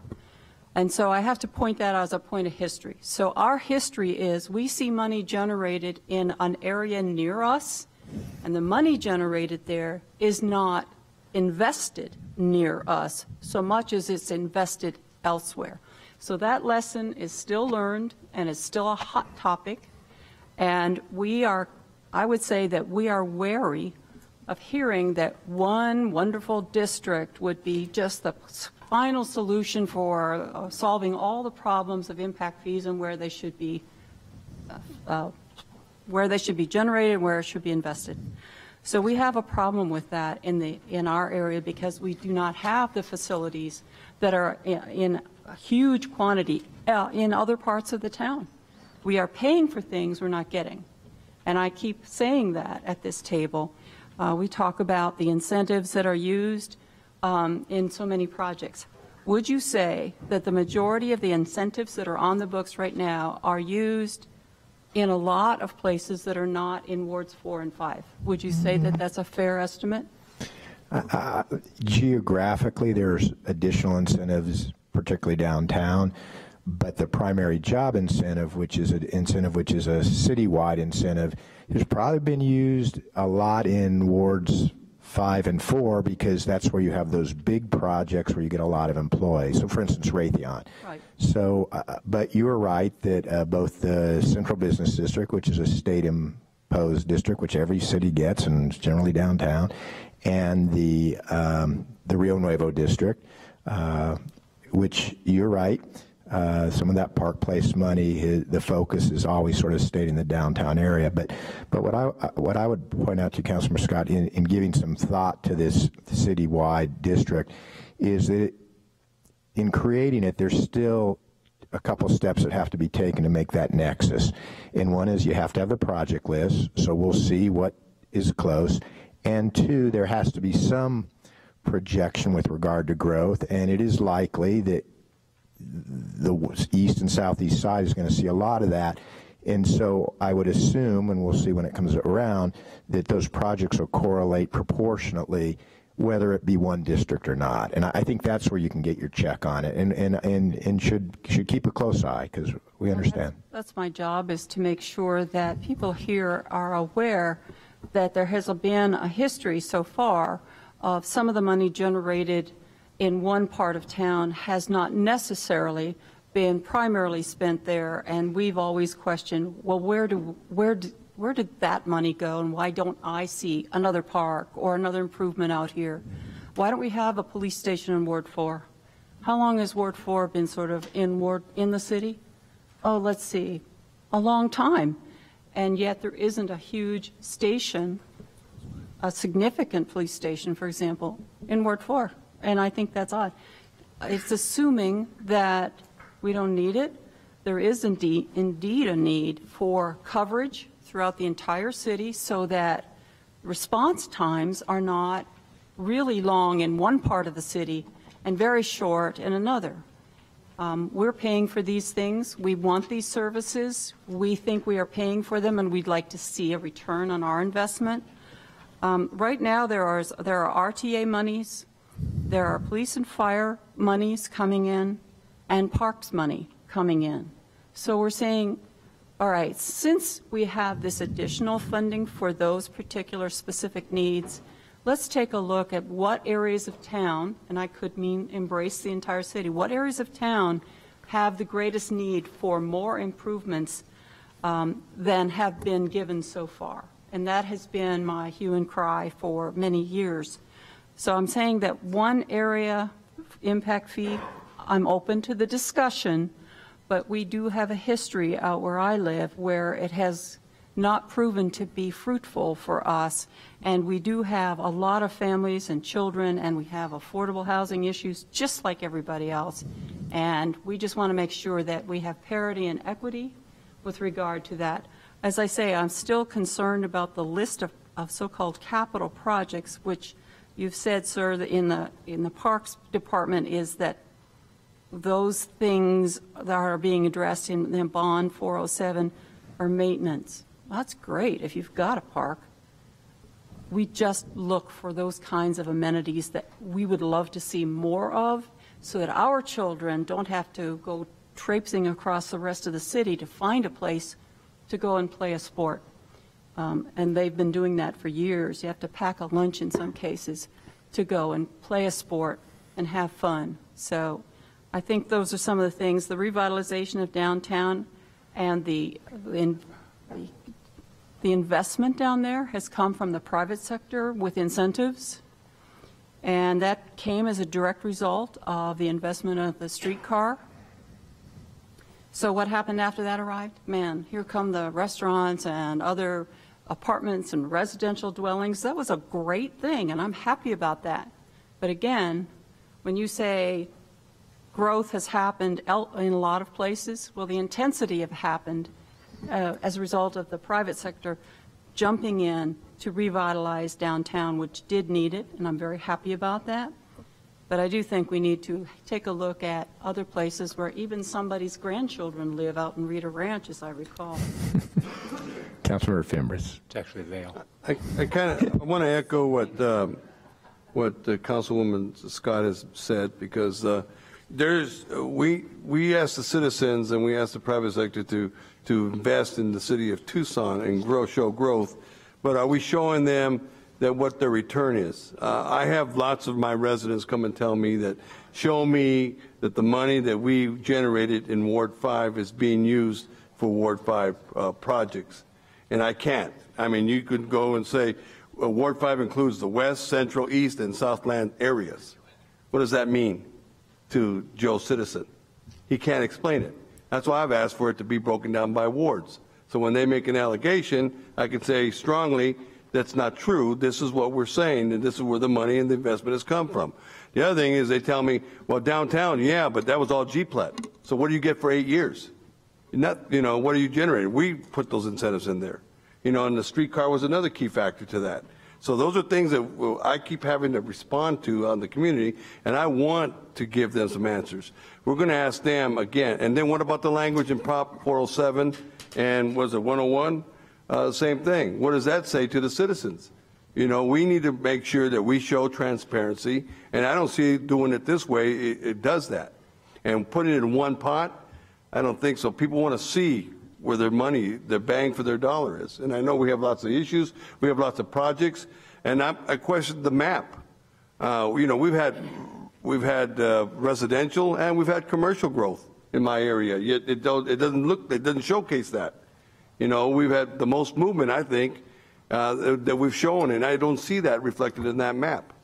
And does the GPLEP, the incentives, also are they reflected in those things? Because we waived 8 years of taxes, you know, so these are, I know it's impact fees, but we got to get this thing down because that's what the citizens of Tucson, or at least in my ward, and the people I talk to, are asking us.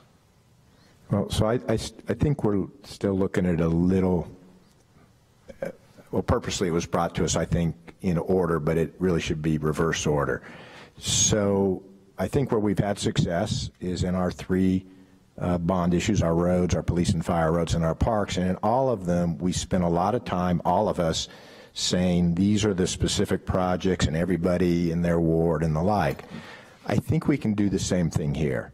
And I think what's important is let's get those projects that, and everybody can have input into them. You know, Ward 4, I happen to think there's some really nice parks in Ward 4, like Lincoln Park, and Udall Park I know isn't too, but it's pretty close, and in Purple Heart and some others. But okay, what I think we really need here with new impact fees is a new park.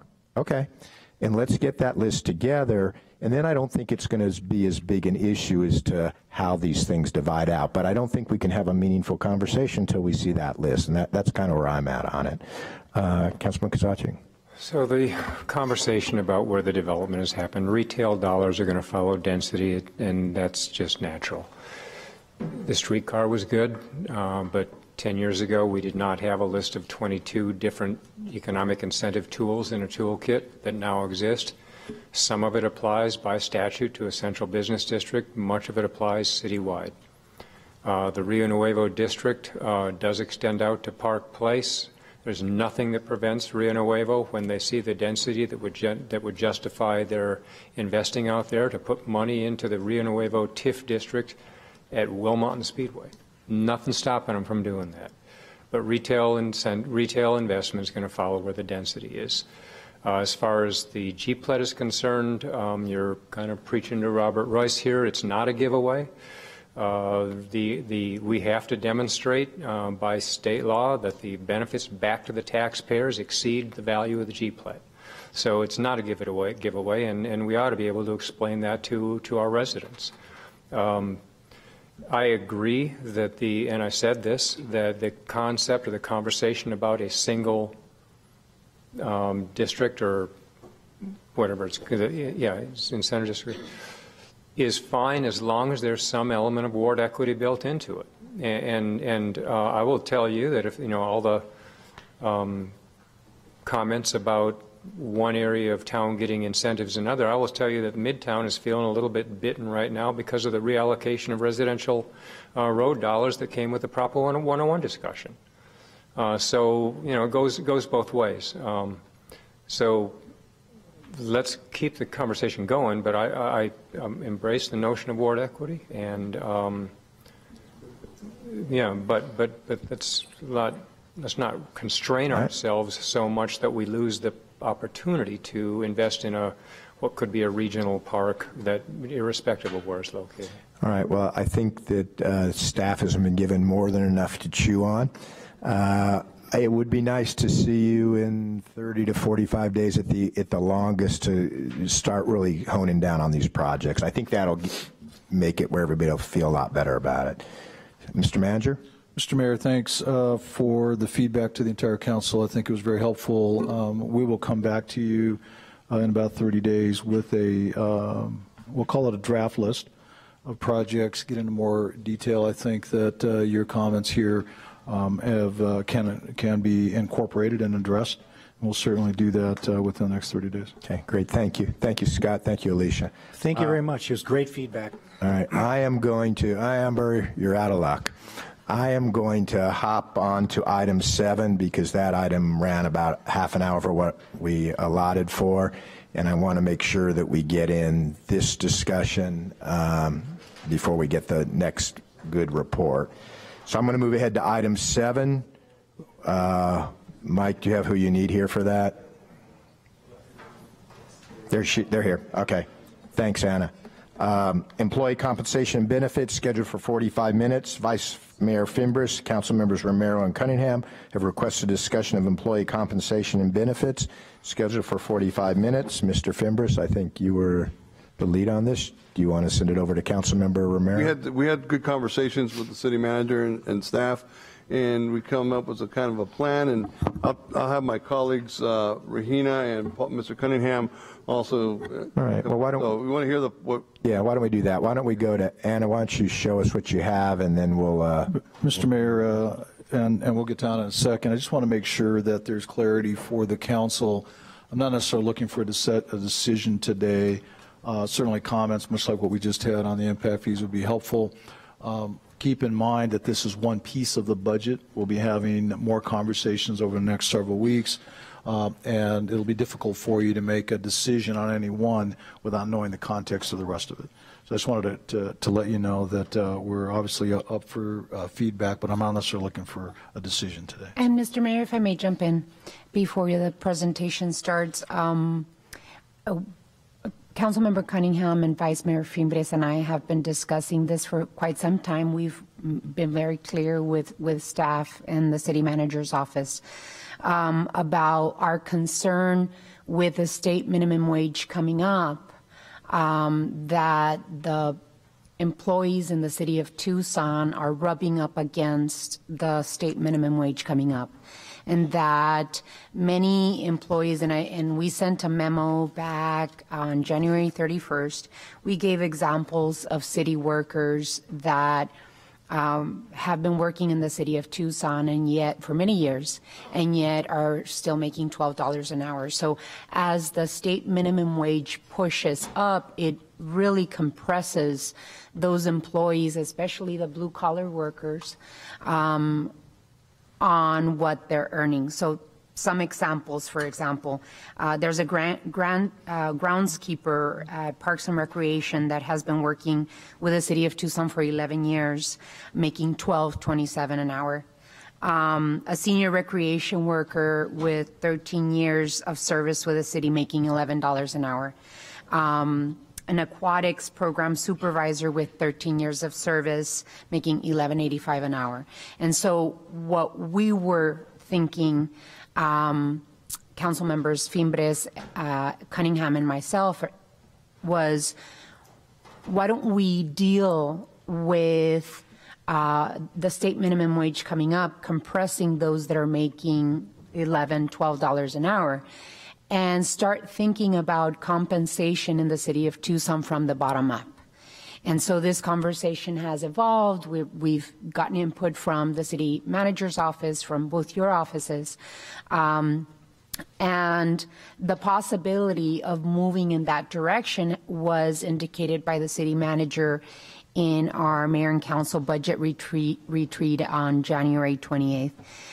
Indicating that there's a possibility, and actually, I know that the city manager has wanted to move these salaries to a much more competitive space in the city of Tucson. So I just wanted to kind of put a little bit of history on this conversation before we started having this discussion. One other thing that council members Cunningham and Vice Mayor Fimbres and I have discussed before is that we don't want to seem unreasonable with our budget. We want to make sure that we are fiscally responsible as we plan to move the minimum wage for city workers to $15 an hour. So we want to work as close as we can with Human Resources Department and our Finance and Budget Department and the city manager, making sure that the concerns that you all have are addressed and that we can get to a space for city workers that not only raises the wages of city workers to $15 an hour, that deals with a compression of doing raises from the bottom up of our city employees. So I just wanted to kind of put a context to the conversation before we started. We are open to the possibility of phasing it in. So the first phase going up to $13 an hour, dealing with compression at the same time, and then $14 an hour dealing with compression at the same time, and then up to $15 dealing with compression. And we want to make sure that we're fiscally responsible as we take those steps. Just wanted to lay that out in the open before we start the conversation. Okay, Anna. Yes, thank you, members of the council, and Councilmember Romero, I appreciate those introductory remarks. And I think my presentation will kind of guide through addressing many of those issues, potentially from a few perspectives. So initially, I want to just kind of jump into the issue of wage compression. We've talked about this for several meetings, and we have addressed for public safety personnel the issue of compression, and we did state that we would come back with analysis to address public safety command staff as well as all other positions citywide, because it continues to be an issue beyond just the conversation on the lower classifications. So I'm not sure what I'm doing here. Oh, I thought I did that. Yes. Thank you. So we start looking at compression as when there's little or no difference to pay between employees with a significant difference in skill, knowledge, responsibilities, as well as the time they've served. And so the graphic here just kind of shows the overlap of, you know, regardless of how many years an employee's been here or regardless of the credentials or requirements of positions, we start seeing that overlap. So we're trying to address the impact of minimum wage for the city of Tucson from a perspective of what was mentioned already, addressing just a minimum wage flat increase, whether it's phased in. I like the comments made by Councilmember Romero earlier on finding our competitive space, and I think that's very important in that quite honestly lays out, I think, the foundation of our conversation for this. The data for employees earning under 15, and I use the $15 as our benchmark. Anna, what's the current minimum wage for the state? It just went up to 11. It'll be 12 by January. And then does it extend out beyond that No. to a certain point? So it's 11 and then 12. And then 12. And then after that, it's inflationary. Correct. Okay. So we know that we're at 12 for January. So for this $15 benchmark that we've established, we have 894 employees currently earning that, and of those, 330 are permanent and probationary employees. That impacts 40 classifications or titles, and to bring that minimum wage just flat across to raise it actually begins to affect our compensation schedules. So we have Schedule F, which is our non-perm schedule, and then mostly Schedule B is what we would look at having to collapse because of our pay grades starting from 911 to 915 that are still under what we would be talking about if we do a $15 minimum wage. So the challenge with that is that we can collapse ranges and maybe simplify, right? Instead of having 5 ranges, we end up with 1 new one. But the implication there is that skill levels would also collapse, and you can't really do that. Skill levels are driven by the requirements of a job, and you can't just combine them into one.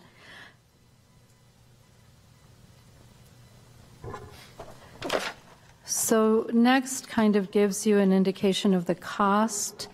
Did I skip one? I'm sorry.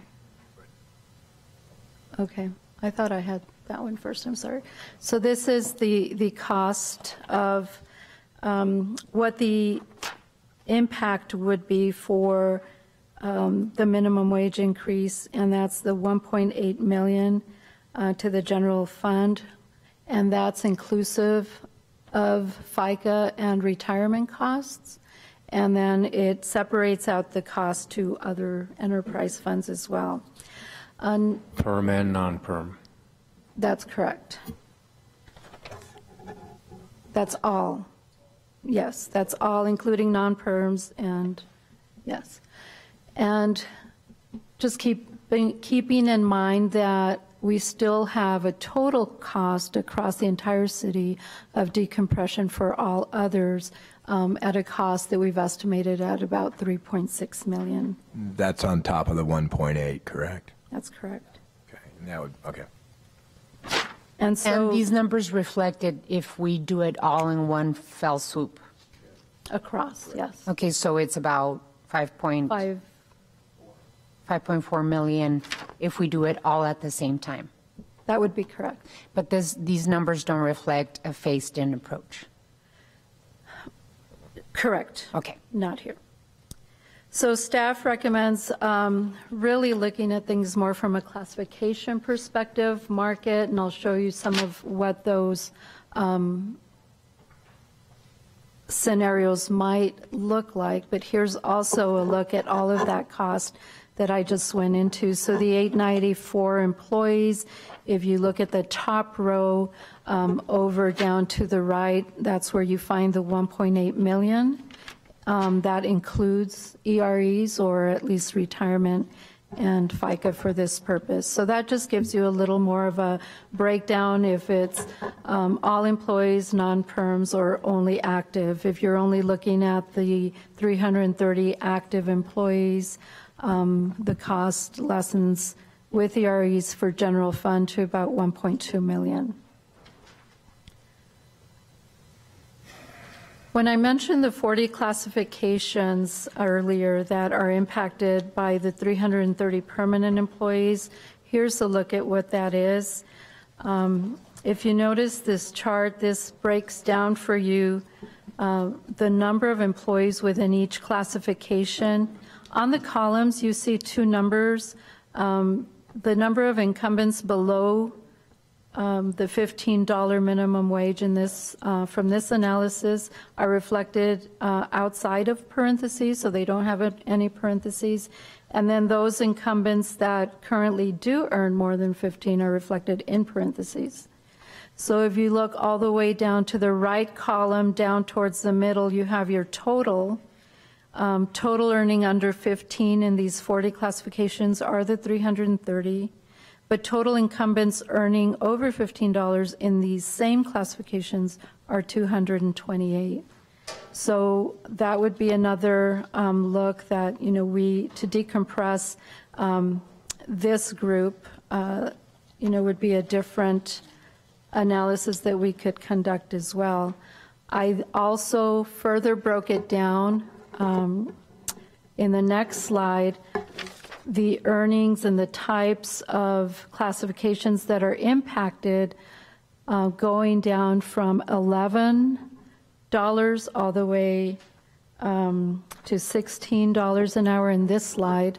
And each dollar I separated out for you what that looks like in terms of active employees, the number of active employees, the average year in those positions, whether they're perm or non-perm, and then the kinds of classifications that are in that dollar band range within our classification system, because it starts to kind of set a tone for the types of skill levels that would be required at each level. The further you go into the hourly rates, you see more of the skilled trades or accounting clerical type of work. And so the skill level changes with each band there. And I wonder,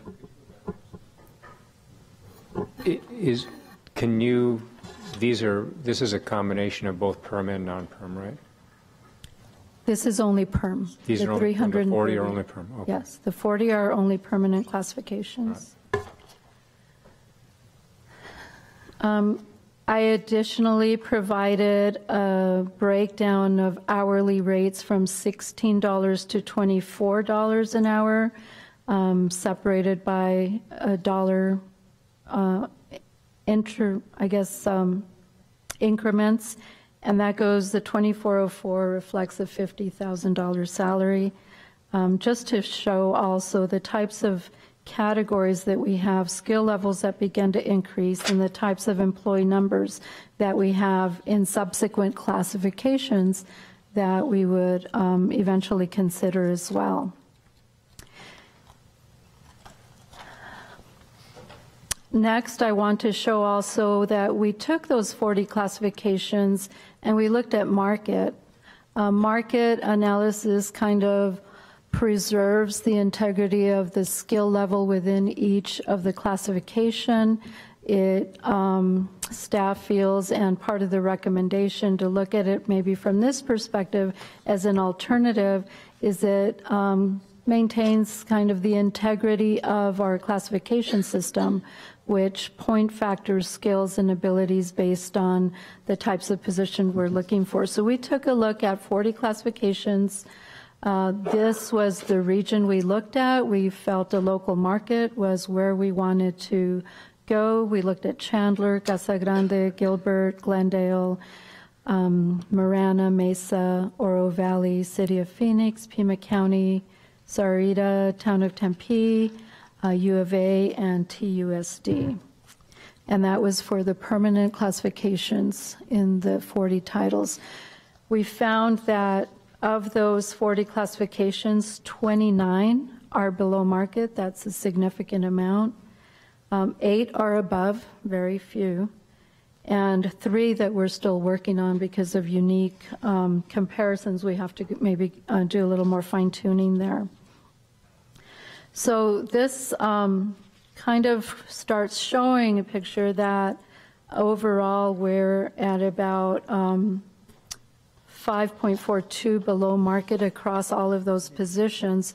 So the next slide will show you if we were at market, all of those 40 classifications, if we look at midpoint, with the exception of, I believe, 2 or 3 on here would exceed the $15 minimum wage. So there are very few there. I believe just our interns and perhaps the groundskeeper, it was, as was previously mentioned, the custodian would be below, the custodian and the groundskeeper. So that's just another way of looking at lifting the lower wage for the organization from a market perspective may still increase and provide the same, accommodate the same result. And that chart is only wages, it does not include ERE? That's correct. It's base wage. Mr. Mayor, as you look at this spreadsheet, the columns to the right show 3% and 5% above market, and that's, as you recall, one of the things that I've brought to you a few times now, both in our initial discussions about the goal. So it would give us opportunity to at least have that discussion and incorporate that so that we can demonstrate that we are actually recruiting and paying above the market. So again, falls in line with the employee focus and all the things that we've been going. I just wanted to point that out on those columns. Have you calculated the cost of bringing those 29 classifications to 100% of market? I do not have that with me currently. That might be a good starting place. Do that. That would be the starting place. All right. So this chart is actually very interesting. This shows the 40 classifications showing where we currently stand. Below market is the green line. That's the City of Tucson current midpoint for all of those ranges. And if you notice, there's few that fall below that, and that would be your interns, your environmental service worker, custodian, rec assistant. So this is across those titles. It really shows that if we address market, especially perhaps starting with these first because they're the lower, you would achieve higher than even, the $15, because the $15 is at about a $31,000 mark. But if you reach market, or the goal of the city manager to be 3 to 5% above market, you would exceed many of those for the region. So you would truly be above that. So addressing this lower salary issue from this continues to preserve that classification integrity and not skew or change any of those scale requirements. I have as something in addition to these slides that I wanted to hand out is the recent request by some of our council members as well, because one of the things that these 40 titles do not reflect are our non-perms, and we can make Do any of these salaries include any benefit packages, or are you just talking about base pay? This is all base pay when we talk about market. Whole compensation can be a conversation. And is the sheet that you just handed out, are these all the non-perms? These are non-perms, and I thought this would be interesting as well to show we do have, I believe it's Schedule F in our compensation schedule, that has a range for non-perms. And I took a look earlier that many of them are capped at a maximum range of $17 per hour.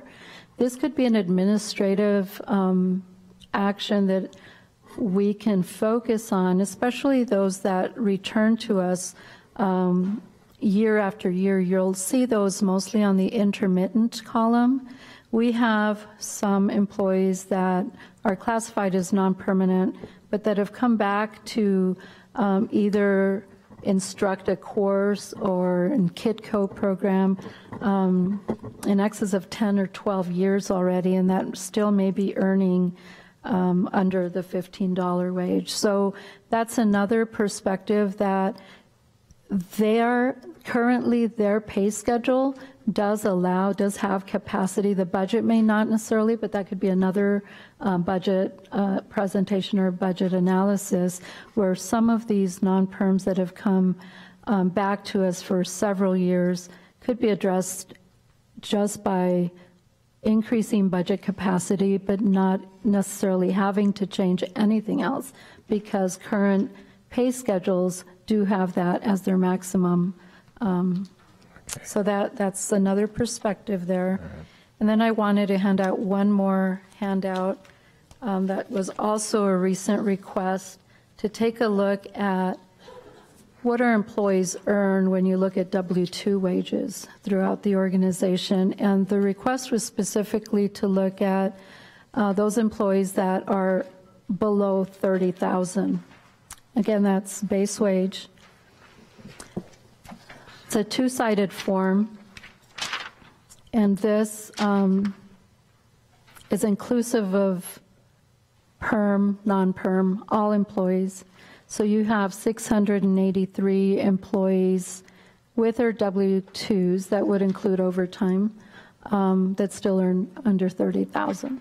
Does that include the one-time disbursement too? That would. And how many of them are non-perm? I do not have that breakdown here, but we can certainly get that. This is all inclusive. Are these all non-perm, or this is everybody? This is everybody. Okay, but of the 683, 81 are lifeguards, 167 are recreation workers, 74. Yes, so we can do that breakdown a little 93 further. are senior lifeguards. It's a lot more than that. Okay, couple things. Non-perm and perm are two totally different categories. I think there should be some sensitivity for longevity for non-perms, but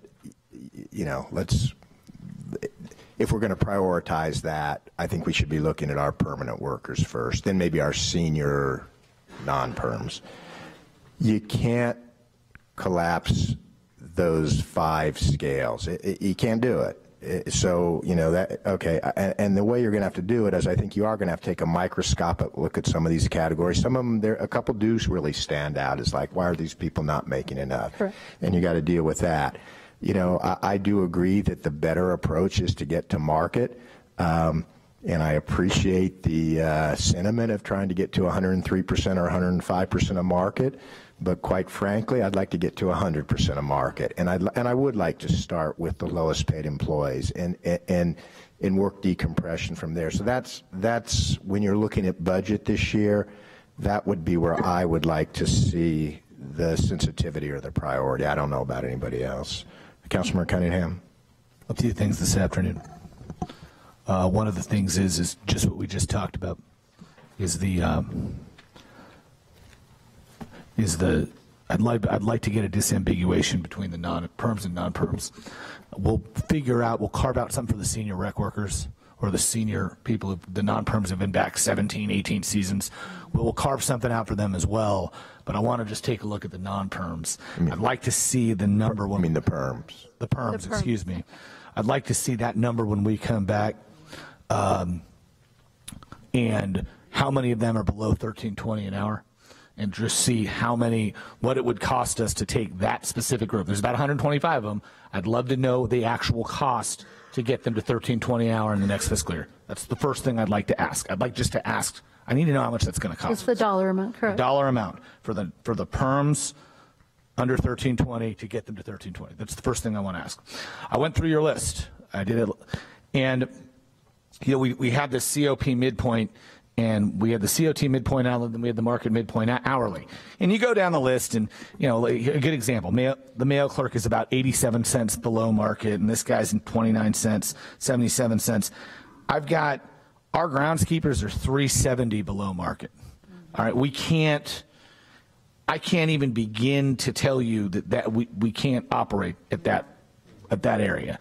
That's it, because what we're paying our groundskeepers, that would represent about 25% of their salary, $3.69. And so, and you know, I don't want to harp on parks too much. I know they're working really hard, but our field conditions are one of the biggest complaints I get in my ward. And so we might need to take a look at that investment for next year. I think it's actually paramount. I also looked at where we were with the court clerks. We're $2.21 below market. And so those are the ones where those ones that are over like 225, where the gap on the midpoint is over 225, they're going to have to take priority in the equalization and market equalization process. In the meantime, we can chip away at this. Look, we're not going to go and bust out the budget by more than about $1 million at the most next year in some of this, but we do have that opportunity to kind of take a look at this first phase. We've got some time, but the first phase, let's take a look at those people under 1320. I don't want to collapse the ranges, but just change that bottom rate, that entry level rate, to 1320. We can probably do that. And based on my best estimate right now in the budget, I don't think that's going to hurt the general fund too much. If it comes out that it's $700,000-800,000, then okay, we'll wait a year. Maybe we'll phase it in a little bit at a lower increment. But let's see that realistic number first. The second piece is we've got to take a look at the ones where our market below is more than about 25%. If we're more than 25% below market, we got a problem, and that's where that compression part has to come in. You know, we've worked that. We've had some success. We got some increased retention in police. We got our 911 response workforce stabilized. So we've got to work that. And I think the real one that concerns me is these groundskeepers. I mean, they're at our second lowest midpoint salary, and they're probably one of the highest discrepancies, along with senior trends helper. Senior trends helper, that was the other one that was like glaring. I think it was $4.80 or something, $3.80. So there's a few of them in there. No, well, actually, custodians, we were high. Custodians, we were 305 high. I didn't kind of see that one coming. I thought So there's all those things going on, but we've really got to take a look at those pieces for the equalization process. I'm really curious to see the hit to the general fund, taking those 100, there's 169 employees below 14 bucks.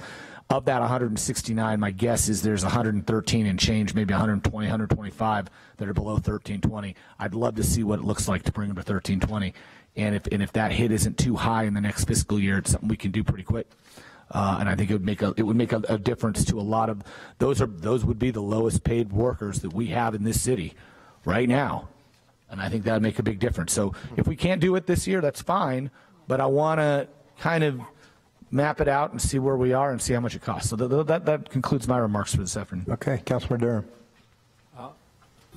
I think I agree with Councilmember Cunningham, but I think that our top priority, our first step, should be to get to 100% of market in all categories. Okay. That helps with retention. It helps attract qualified people. It's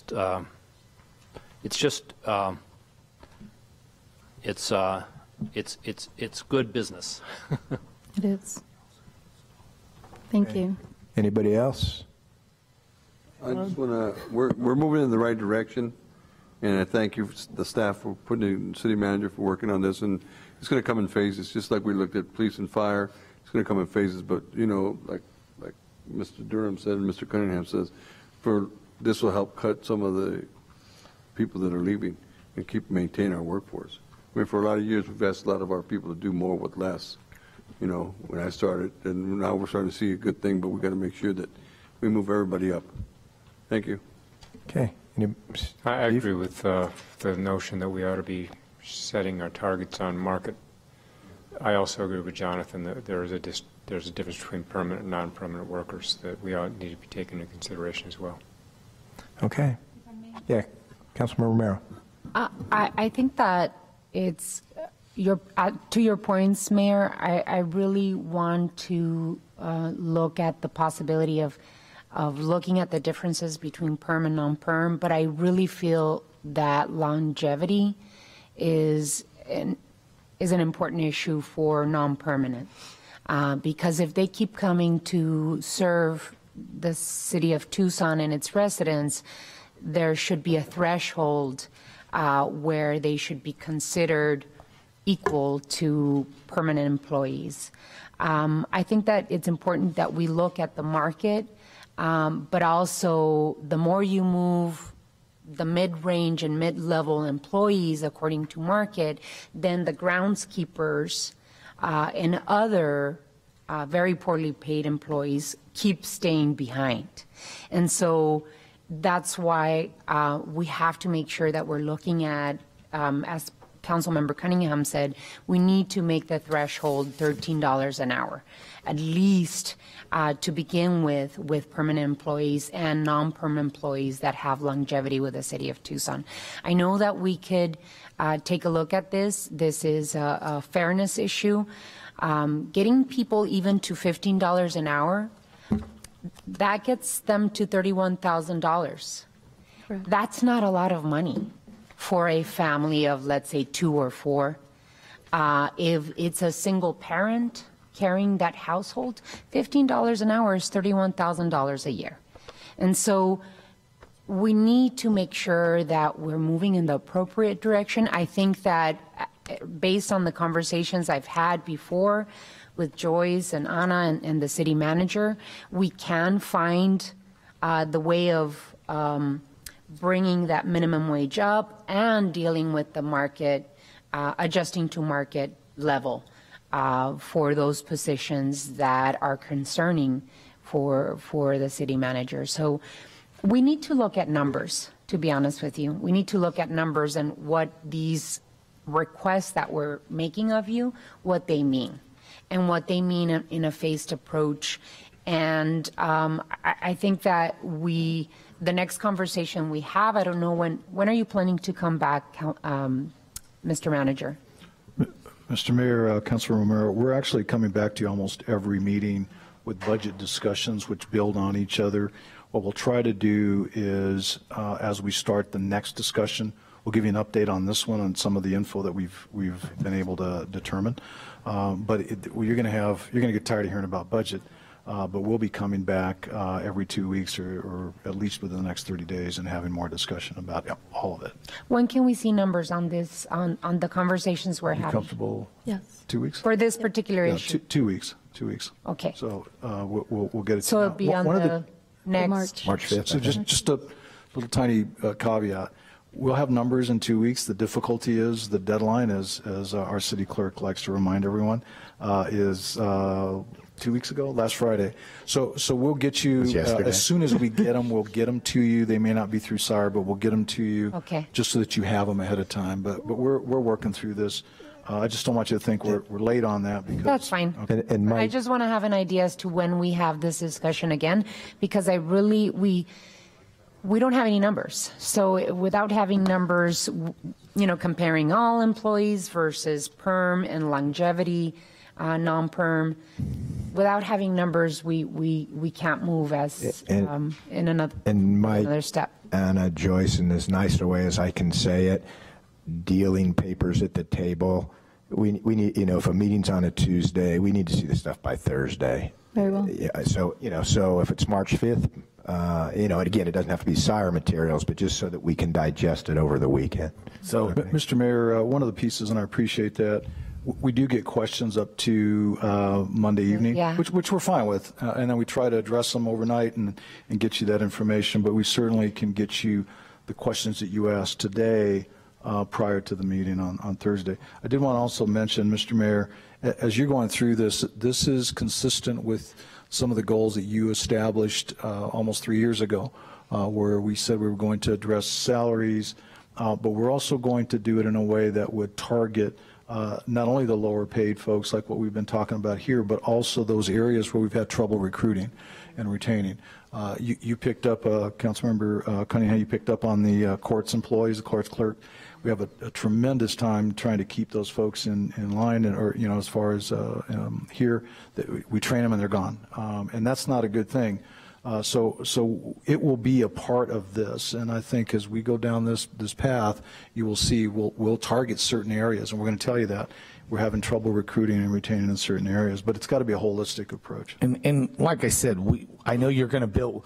When you're looking at your midpoint numbers, you're going to end up bumping 2% anyway. We're going to multiply everything by 1.02 because that was part of our financial plan for last year that's going to go into this. So you can factor that in, and then all of a sudden, moving a few people up in little pockets, and really little pockets, it looks like, isn't going to break the budget. And so I think that's what the only people that should be making under $30,000 a year full time for the city are sitting at the table right here.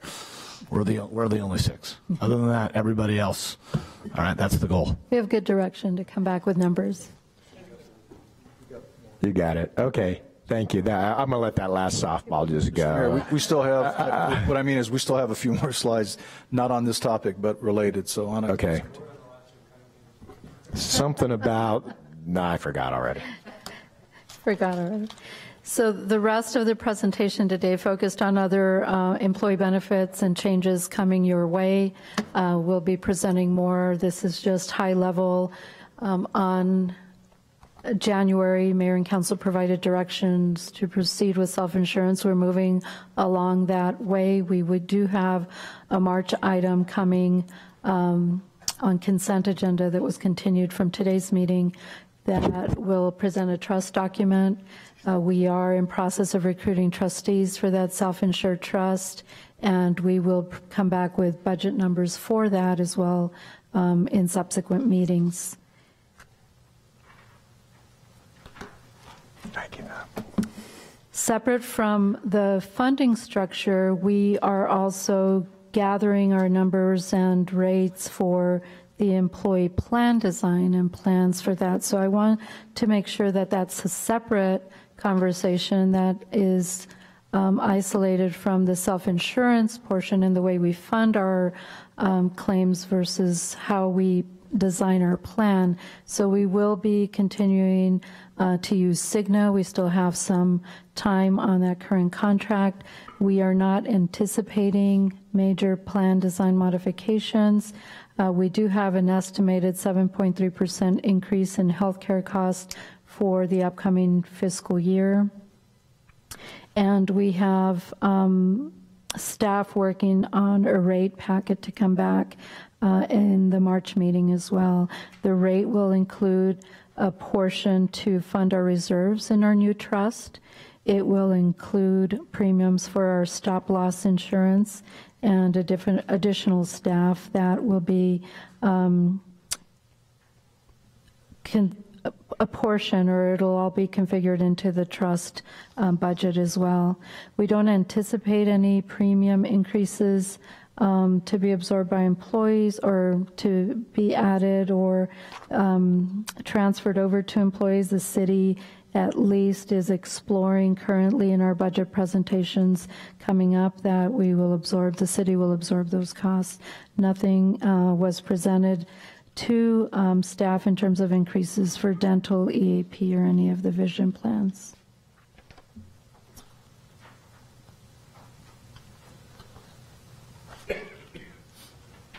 As we've mentioned also in past meetings, we are working to present to Labor Council, sending out also frequently asked questions to employees and putting together some surveys. So all of that is underway. We will present to Labor Council, which is a group that's represented with all of our labor unions, and we will begin those discussions here in the next month. I think we meet the second week of every month with Labor Council. And then finally, also, we have just a quick summary here of TSRS contributions and future impacts. We do have a funding status of 76.2% at the end of the fiscal year. There are no increases scheduled for fiscal year 20, and we do have some potential things to consider for fiscal year 21. Recently, the board adopted new assumptions that could have an impact to future contribution rates, and we will bring some of that information in October, I think is when we have that scheduled to come back. But currently the new assumption rates were revised based on a reduced discount. It reduced from a 7.25% discount rate to that of a 7%, and that was based on an actuarial recommendation. And we have actually, the board was more conservative. The actuary actually recommended that we bring that down to 6.75, but the board was more conservative and went with a 7%. They also updated their mortality table that just kind of goes with people living longer and having to make sure that the fund preserves that. And we also had slight modifications to the demographics. It's just really adjusting for actual experience realized by the plan during the prior 5-year period, which is when we look at those rates. So more of that to come. That just gives you a quick highlight on what is happening with the TSRS as well. Okay, anybody have anything else for Anna at this time? All right, thank you, Anna, appreciate it. Thank you very much. Thank you. I think we do have time to get Amber's report in, so let's do it. Item 6, Tucson Delivers, scheduled for 20 minutes. Staff has an update on Tucson Delivers, Safer City, Better Streets, the Proposition 101 program. While Amber's coming up, Mr. Manager, do you have anything? Mr. Mayor, members of the council, this is really just, we'll call it a periodic update on Prop 101. I think it's important that you hear publicly what is going on with it. Obviously, the commissions hear it when they get together as far as what we're going through and doing. But I thought it would be appropriate on a periodic basis, not every week, but certainly maybe once a year or thereabouts, how we're doing with Prop 101. So with that, I'll turn it over to Amber, who's been at the helm now for this. All right, good afternoon. So I'm here to give an update on the Proposition 101 program, which is named Tucson Delivers Better Streets, Safer City. And I thought the best way to do that would be to give you all kind of a guided tour through the new website that we're developing. But before I get into that, I'm going to give you an overview overall of the program's performance, and then we can dive into the details on the website. So to date, the program is executing the projects and acquisitions as voted on by approvers, or I'm sorry, as voted on by voters. The program is mandated to execute and implement projects outlined in 2 voter-approved plans. So those plans are the Public Safety Improvements Plan and the Road Improvements Plan. Both of those include projects and acquisitions that were outlined for voters and specifically voted on. So we are currently in the 2nd year of the program. We're in month 19 of 60 months. We are making great progress, as mentioned. Overall, revenue collections are trending slightly ahead of what we projected. So to date, within your materials, you can see I've outlined that we've collected about $74.7 million. We are projecting to close the year at about $102 million, actually a little bit more than $102 million, about $102.7 million. So since it is since we're at the 2-year mark, we had projected that we would bring in each year $50 million. So we would project closing this 2nd year with $100 million in revenue. So we are trending slightly ahead. To date, we have spent approximately $24.3 million of that revenue. That is as of expenditures as of the close of December. So you will see that expenditures will start picking up as we start implementing some of the larger projects underneath both voter-approved plans, to include both fire and police facility remodels and rebuilds, as well as our road repair projects. An update on the commissions. We do have 2 commissions that are overseeing the programs. The first is our Bond Oversight Commission that oversees the road side of the program. The Bond Oversight Commission is meeting regularly. Their next scheduled meeting is to occur on March 11th. This commission reached an important milestone when they put together and voted on and adopted the local road improvement plan. Voters did vote on the arterial improvement plan. However, decisions on which local roads would be improved was left up to the Bond Oversight Commission to decide. So they reached that important milestone in June, and we have since been working with the Transportation Department to develop the schedules for implementation of both the arterial improvements as well as the local improvements. As it relates to the public safety plan, we have a Public Safety Tax Oversight Commission that oversees the projects and acquisitions under that plan. That commission has been meeting regularly, and their next meeting is scheduled for April 8th. They like to get out and see some of these improvements that we're putting in place, so that meeting will be occurring at our fire warehouse logistics facility. So with that, I'm going to delve into the website. The website is still in development format. There are some issues with a few of the pictures in there, but I wanted to take you through to look at some of the information that we're going to be sharing with the public on a regular basis to just continue to increase the trust with the community in terms of implementing those programs and projects for which they voted on. So without further ado, we are working on blending underneath the Tucson Delivers umbrella both the Prop 101 and Prop 407 programs. So you'll see as we navigate through here, there are links throughout where we can access both information on Prop 407 as we move into implementation and Prop 101. So unfortunately, this first page that we're on is one of the areas where we have a picture problem, but it will provide a link for end users to get to both the Proposition 101 and the Proposition 407 pages. So from within here, within our new website, you can navigate through to, as mentioned, this is the home page, Tucson Delivers. It'll provide information on both Prop 101 and Prop 407. And from there, you can go into either the Safer City, Better Streets program, which is our Prop 101, or our Parks and Connections, which is now what Prop 407 is going to be known as. So I'm going to delve into our Safer City, Better Streets programs. Well, actually, let me give you an overview really quick, just a quick look at Parks and Connections. This is what it's going to look like. We have our new logo set up, and then there is going to be information embedded in here, and you'll recognize, there's an error, but there is an interactive story map, which is consistent with the map that you've seen previously.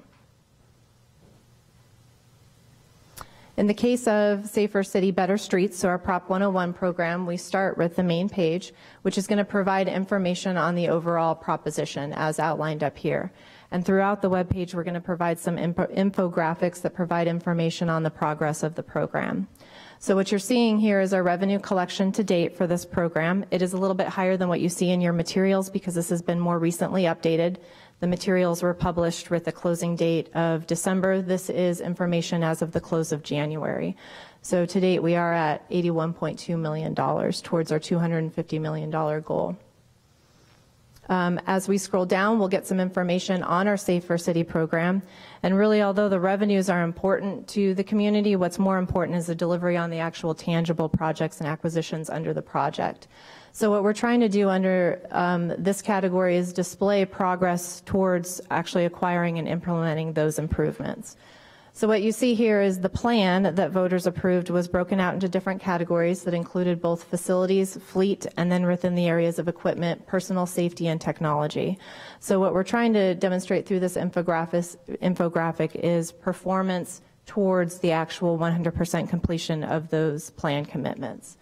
So in the case of facilities, you can see that it's not as far along quite yet as the areas of fleet and personal safety and technology in the area of fire.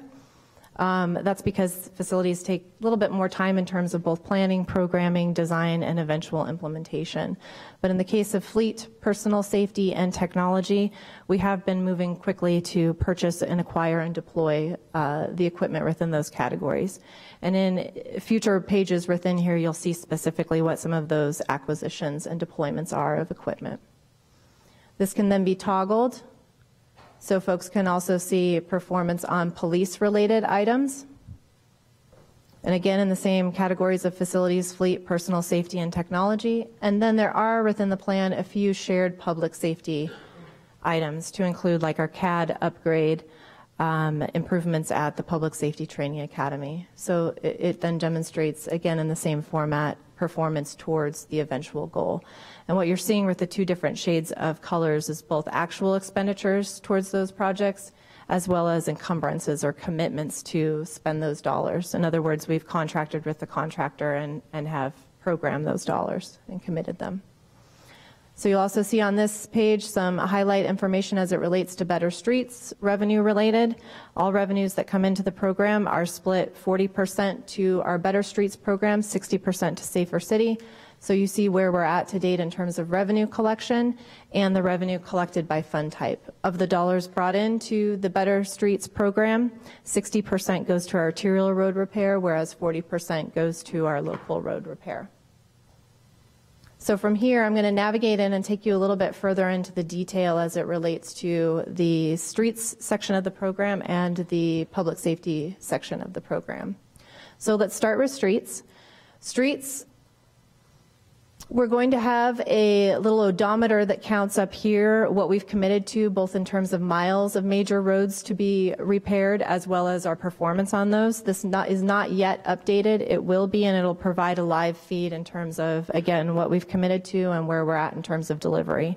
We've just started. Is that lane miles or miles? That is going to be lane miles. Thank you.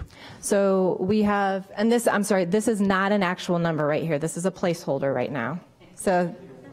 Yeah. The 1, 2, 3, 4, 5 wasn't a dead giveaway. Yeah.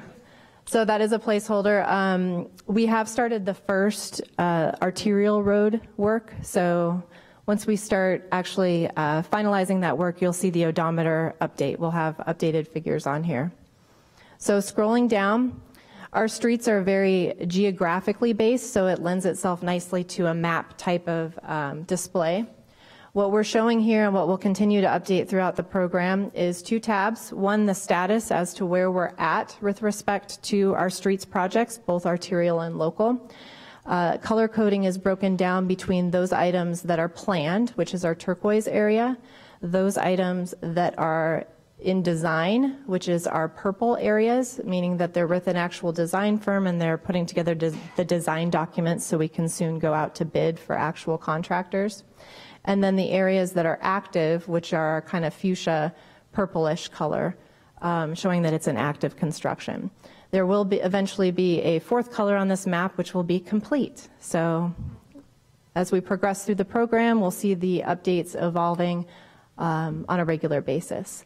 The other piece that we have within here, because folks definitely want to know both where we're at right now, but they want to know, particularly in the case of local streets, is when are my streets programmed? So what we have within here is we have a tab for year of completion map. I'm going to click on it with the hope that it loads. Sometimes it takes a little while to load. There we go. So this map shows what we're programmed for in terms of implementation. So it's a schedule, if you will. It does not include right now our local roads. It will include our local road polygons. Right now it's demonstrating, or it's showing the timeline for which our arterial road programs or projects are programmed. So scrolling down again, road repair means different things, and we can be doing reconstruction, we can be doing preservation, and we can be doing mill and overlay. So we use those terms a lot when we're talking road repair. So we've provided a definition of what those terms are, and those are relevant to the next map that we have embedded within here. And this is one other area where our pictures are a little bit off, but we'll be working to fine tune them. But it's providing a picture for each treatment type. So within here, this is relevant to the map down below. The map down below is going to provide to folks a graphic representation of what type of a treatment is occurring on each road type. So, and again, we have the same layout. Off to the side, we have all of the road segments listed out that are programmed through the program. And down at the very bottom, we just have more information specific to Better Streets that provides additional detail on revenues collected and how we're trending. So this first graph down here provides information on our monthly cumulative revenue and how that's trending against what we've actually projected or originally budgeted for the program. And then we can swap over to, in this case, the expenditures versus the revenues. So we have a commitment that we have to spend within the revenues that we have available. As mentioned, in this case, the expenditures are not quite as keeping pace with the revenues because they're construction projects. We had to accrue funds to be able to then go and expend them. So you'll see those flowing out more quickly as we finish road repair projects. So that is our Better Streets overview. The other section within the website is our Safer City. So in the case of Safer City, somewhat of the same layout, providing an overview again of the program. We have a little infographic that provides information on the revenue that's been collected to date specific to Safer City program. Again, it's 60% of total revenue collections. And as we scroll down, we get more information specific to the actual implementation of the plan elements. So the public safety plan is a little bit more complex in that there are many different categories of spend within the plan.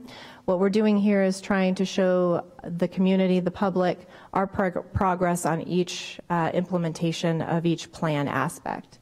So what we have up here is we have that our expenditures to date in total are $25.33 million for the program.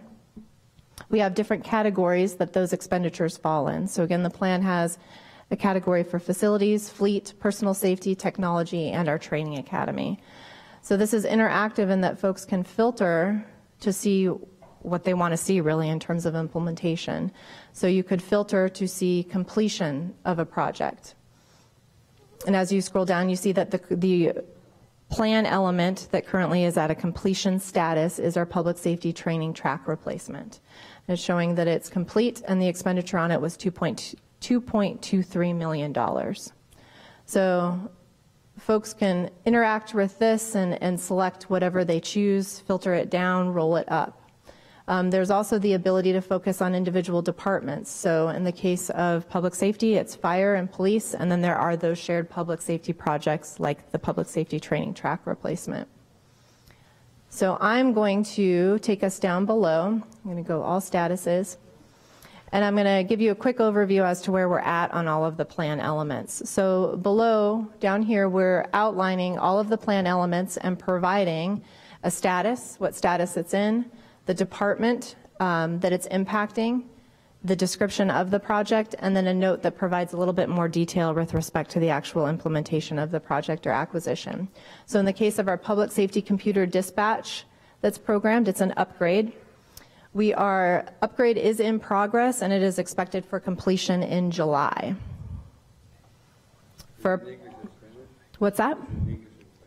Ooh, that I do not know. I believe that it's used by our officers and first responders kind of on the front end. It doesn't really it impacts the public, but they don't have access to the system. Public Safety Training Academy track replacement, as mentioned, we're at substantial completion for that project. We do at the Public Safety Training Academy have a number of projects that relate to deferred maintenance and security improvements. Some of those items have been completed, like our EMCS, that's the Energy Management Control System upgrade and roof repairs at that site. We are in the planning process for the security upgrade as well as the additional maintenance related work to include carpet replacement in some areas. Police unmarked fleet. Within the plan, we are programmed to acquire 164 units. We do have 3 on order. 54 have already been deployed. So we have met our second year requirement or allocated count in terms of those units. Our police specialized fleet, these are truly specialized vehicles to include bomb trucks, mobile command units, and our prisoner transport vans. We have 1 unit that is on order, and we have 1 unit that has been deployed, and that unit that has been deployed is our prisoner transport van, which is pictured here. Police patrol printers, these are printers that go in the police vehicles and support citations, issuing traffic citations. We have 293 units programmed. We have 69 that are in upfit. Upfit means that they're in the process of being installed on vehicles. We already have 224 units deployed and out in the field. Patrol laptops. This has been one of the larger hits in terms of the impact on police officers. Police officers have been very happy that they are getting their own laptops. Previously, a laptop was installed within a vehicle and never moved. So multiple police officers were sharing that same laptop. In this case, the program is providing for a laptop for each officer that truly is theirs to take with them and work with throughout the day, irrespective as to whether they're in the vehicle or not. So we have 1,306 units programmed. We have 50 units on order. 80 are in the upfit process, and 482 units are deployed. Our police patrol fleet. These were much needed in terms of replacing aging patrol vehicles with high mileage. We have 257 units programmed, and we have 121 units already deployed and out on the street. Our police headquarters deferred maintenance and security. This is another item where we had some needs as it relates to the police headquarters building. We've done the roof maintenance and repair, and we are currently working on the design to remove an underground storage tank that feeds the generator, the emergency generator at that site, and replacing it with an above ground storage tank. Our police fleet motorcycles, we are programmed to replace 16 units. We have deployed 4 just as recently as this week. Police firearms replacement, there has been no movement on this. This is programmed for the last year of the program, so haven't started working on that, but to come. Police facility repair and security upgrades at substations, again, because facility-related needs, we've programmed items to address deferred maintenance as well as security upgrades. We've done a security installation at the Rincon substation, or are planning installations at the other substations, as well as addressing some of the maintenance-related work at those sites, primarily roof repair. Our police evidence storage. This is to provide for both bins that house evidentiary items at our EPIC, our Evidence Property and Identification Center for the Police Department, as well as providing for evidentiary storage lockers at our substations. We've acquired one round of evidence bins, and we have installed the evidence lockers at the various substations. Police electronic control devices, these are fully deployed. The program called for purchasing and deploying 750 units. Those have been fully deployed. Our police desktop computers are partially deployed. We're programmed to purchase 712 units. We have 50 units on order, and we have 153 units deployed and out in offices within the police department. Vehicle cameras, this is still in evaluation. The department is evaluating technology. As with everything technologically related, technology is evolving fastly, so just trying to make a determination as to what best meets the needs of the police department. So it is still in evaluation and planning stage. We are programmed for a new East Side Annex for the police department. That is currently in evaluation and planning and programming. Programming includes looking at what the operational requirements are for the police department and then translating those into the actual design of the facility, and alongside that determining the most appropriate location for that facility. That was quick. I mean, you know, last item, we didn't have it, now we do. It's amazing. Done. That's done. Yep. Police body-worn cameras, these are fully deployed. We were programmed to purchase 300, and all 300 are out in the field. Ballistic vests, 1,050 programmed. We have 70 units on order, and 458 are deployed and out in the field. Again, more deferred maintenance items. This is specific to ancillary police-related facilities, so it includes locations like our crime lab, EPIC, in terms of just addressing some of the deferred maintenance need for roof work, carpet replacement, the parking lot, asphalt maintenance. The parking lot at the Miller station, Miller Library Station. The parking lot, yeah. So all those deferred maintenance items. Cardiac monitors, this was one of the first plan items that have been purchased and fully deployed. This was the first line item that was completed on the plan. So those are all out in the field, all 62 units. Our Southside Police Station, this is going to replace the existing Santa Cruz substation, and it's going to be co-located with the new Fire Station 10. So that is currently in planning. One of the requirements of this project is that we have to move our police vehicle evidentiary storage to provide room on that site for this facility. So that's in the works. We are in the planning stages. Yes. Fleet mobile data terminals, these are the equipment that route our first responders, our firefighters, to their calls and provide information on vitals for those folks they're responding to. We have 140 units programmed and 80 units deployed. Firearms Training Academy is another facility-related upgrade that we are programmed to provide. It is in the later years of the program. We have not yet started planning or design for that, but it'll be occurring soon. Firefighter turnout gear. We are programmed to replace 490 pairs of turnout gear for our firefighters, and already 294 are deployed. And we're projecting that all will be deployed by the end of this year. So that is the update on the individual plan items. That'll be available to folks as they access the website. It'll be updated frequently so they can see where we're at on every single item. Lastly, we do have a map. I've zoomed out.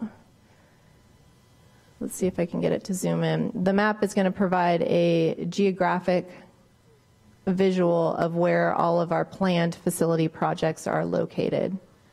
So it'll have new build. New build would be our new substation and our East Side Annex. We have rebuild projects and we have remodel projects. So as you drill down, you can see the locations. You can click on them, and it'll take you to information specific to each site. And last but not least on this page, again, is the financial information, which is similar to what we saw on the Better Streets page, which provides both the revenue performance relative to what we had projected for the program and our revenue versus expenditure commitments, so folks can see the pacing of expenditures versus the revenue we're bringing in. All right. Thank you, Amber. Yeah. as usual, very well thorough. done and thorough. All right. I have a question. All right, real quick. The revenues are up about $2 million. What are you seeing with respect to project cost estimates that were included in the bond package? So we have been hearing that project costs are going to be escalating and have been escalating. We just recently got a bid back for our Fire Station 11 remodel, and I was pleased to see that the costs associated with that are in line with what we budgeted. That's one project that's come back. I mean, it's not necessarily a firm indicator that all other projects were aligned, but it was good news for now. For now, yeah, good. So we are spending taxpayer money to rehabilitate our residential streets, which is what we promised to do. And I just want to throw this out, that we are seeing utilities all over the city go in and do utility line relocations, whether it's Southwest Gas or TEP, and with the rain and with their heavy equipment and with already compromised streets, they're tearing them up. And we need to have some conversation with these utilities when NPL goes in and considers their only, this is not you, but their only obligation to throw some asphalt down where they trenched. They're completely neglecting the broader impact of their front-end loaders and the graders and all the other heavy equipment that's going in, and just ruining some of the residential streets that exist all over town. And it's just sort of this confluence of impacts. It's the rain, which gets under already existing potholed streets, and then the heavy equipment that's not normal traffic in these areas. So we need to engage a conversation with some of these utilities about what their piece of this action is too, because this is what we are seeing is not what was reflected when this issue went out to the voters. And from what I understand, there are other jurisdictions in the state, Mr. Mayor, that require utilities to go curb to curb in residential when they cut up the street. And I know that there's precedent for this. I just think staff should look. Yeah, I think the legislature dealt with that last session. But, Mr. Manager, I'm also hearing about particular utilities, and I don't want to say intentional neglect, but neglect, and we need to have a sit down with them and bring it to their attention. Yeah, it's not you're doing a bad thing. It's that the impact of this heavy equipment is just ruining our streets, and they need to be a player at the table as well. So that was it. All right. Okay. Thank you, Amber. Much appreciated. Keep up the good work. Yeah. All right. Let's move on to item 8, which is state and national legislative updates. Mr. Greenhill is approaching.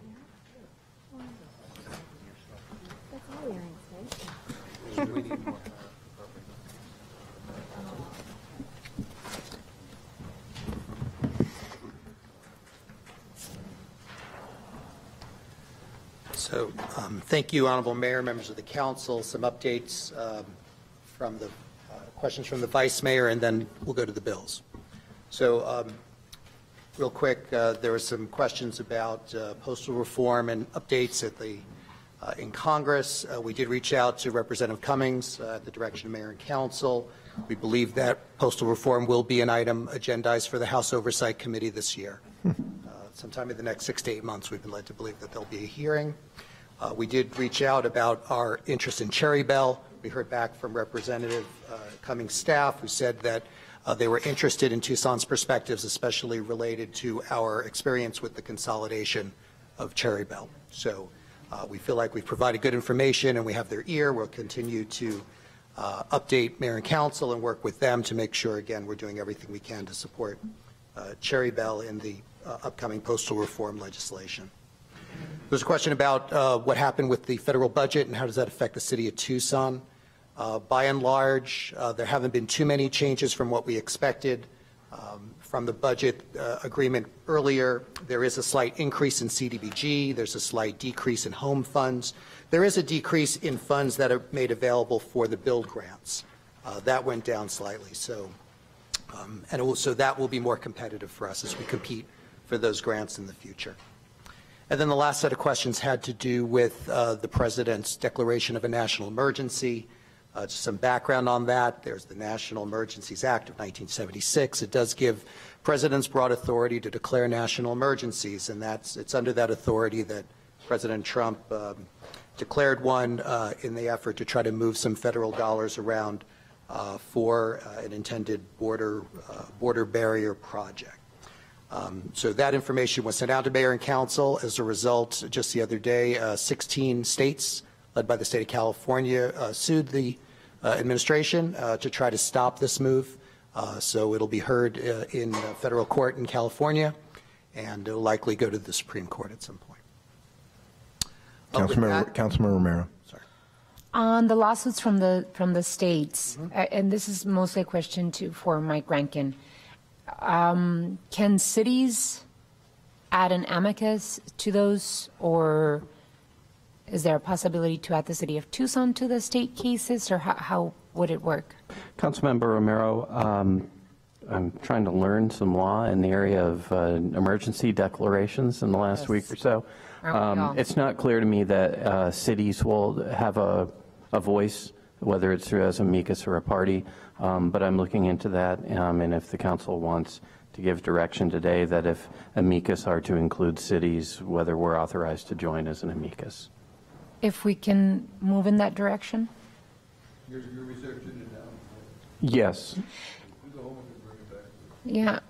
If you find anything out before the next council meeting, can you let us know so that we can do that during this item? Yes. What I can tell you is right now the parties, the named parties are all states, 16 different states. I know. That's why I'm asking about the cities. Thank you. Okay. Andrew, what else? Well, with that, we could turn to the bills. I sent out the list of bills a few days ago, and then I printed out a paper copy of the bills with the recommendations. You have that in front of you. I'm happy to answer any questions about any of the bills. Does H2148, the syringe service programs, what are its chances? Honorable Mayor, members of the council, Councilmember Durham, I think its chances are okay, certainly in committee. It got pretty close to passing last year. The sponsor of the bill, Representative Rivero, is the chair of the relevant committee in the House, so I feel pretty good about its chances of getting to at least a full House vote. Some of the issues from last year had to do with, for lack of a better term, branding. For those of you who followed this bill last year was called a syringe exchange program. This year it's called a syringe services program, with an idea that what we're focusing on is a number of services, not just the actual exchange, but also making services available to those who come in and use those programs, treatment programs, et cetera. So the hope is that they can get this over the finish line this year. I have been in touch with TPD, and TPD recommends support for this bill. Andrew, H2073, where your recommendation is to oppose, and I agree with you, but it looks like it's a preemption with relation to all tobacco regulation. Is that accurate? Yes. So we'll see what happens with it? Yes. Okay. I recommend opposition. Yeah, understand that, but I'd like to make the motion to support the recommendations. Yeah. Okay. Any other discussion? Andrew, for having all these bills, you seem to hit them real well. Okay. They must not be that hard or something. Yeah, that must be it. Yeah, he knows us. All right, we got a motion and a second to support the recommendations made by Mr. Greenhill. Any other discussion? Hearing none, all in favor say aye. Aye. Anyone opposed? You have it. Okay, thank you. Item 9, does anyone have any items to remove from consent agenda this evening? I'm not going to remove any, but one of the consent items is always minutes from previous meetings. In this month's package from September 5th of last year, we voted, the Mayor and Council directed staff to convene a working group consisting of Landscape Advisory Committee, Tucson Clean and Beautiful, and stakeholders to begin conversations on how to coordinate efforts and identify a process for community landscape management. That as recently as this week is still an issue, and we need to see some movement on that. This is now October, November, December, January, February, 5 months later, and last week we had another hack job happen in a Midtown neighborhood. So can we have that come back to us sooner rather than later and see what the progress is? Okay. Nothing else, nothing to remove. Does anyone, item 10, does anyone have any items for future agendas at this time? If not at this time, all right, thank you. We will then adjourn until 5:30. Thanks.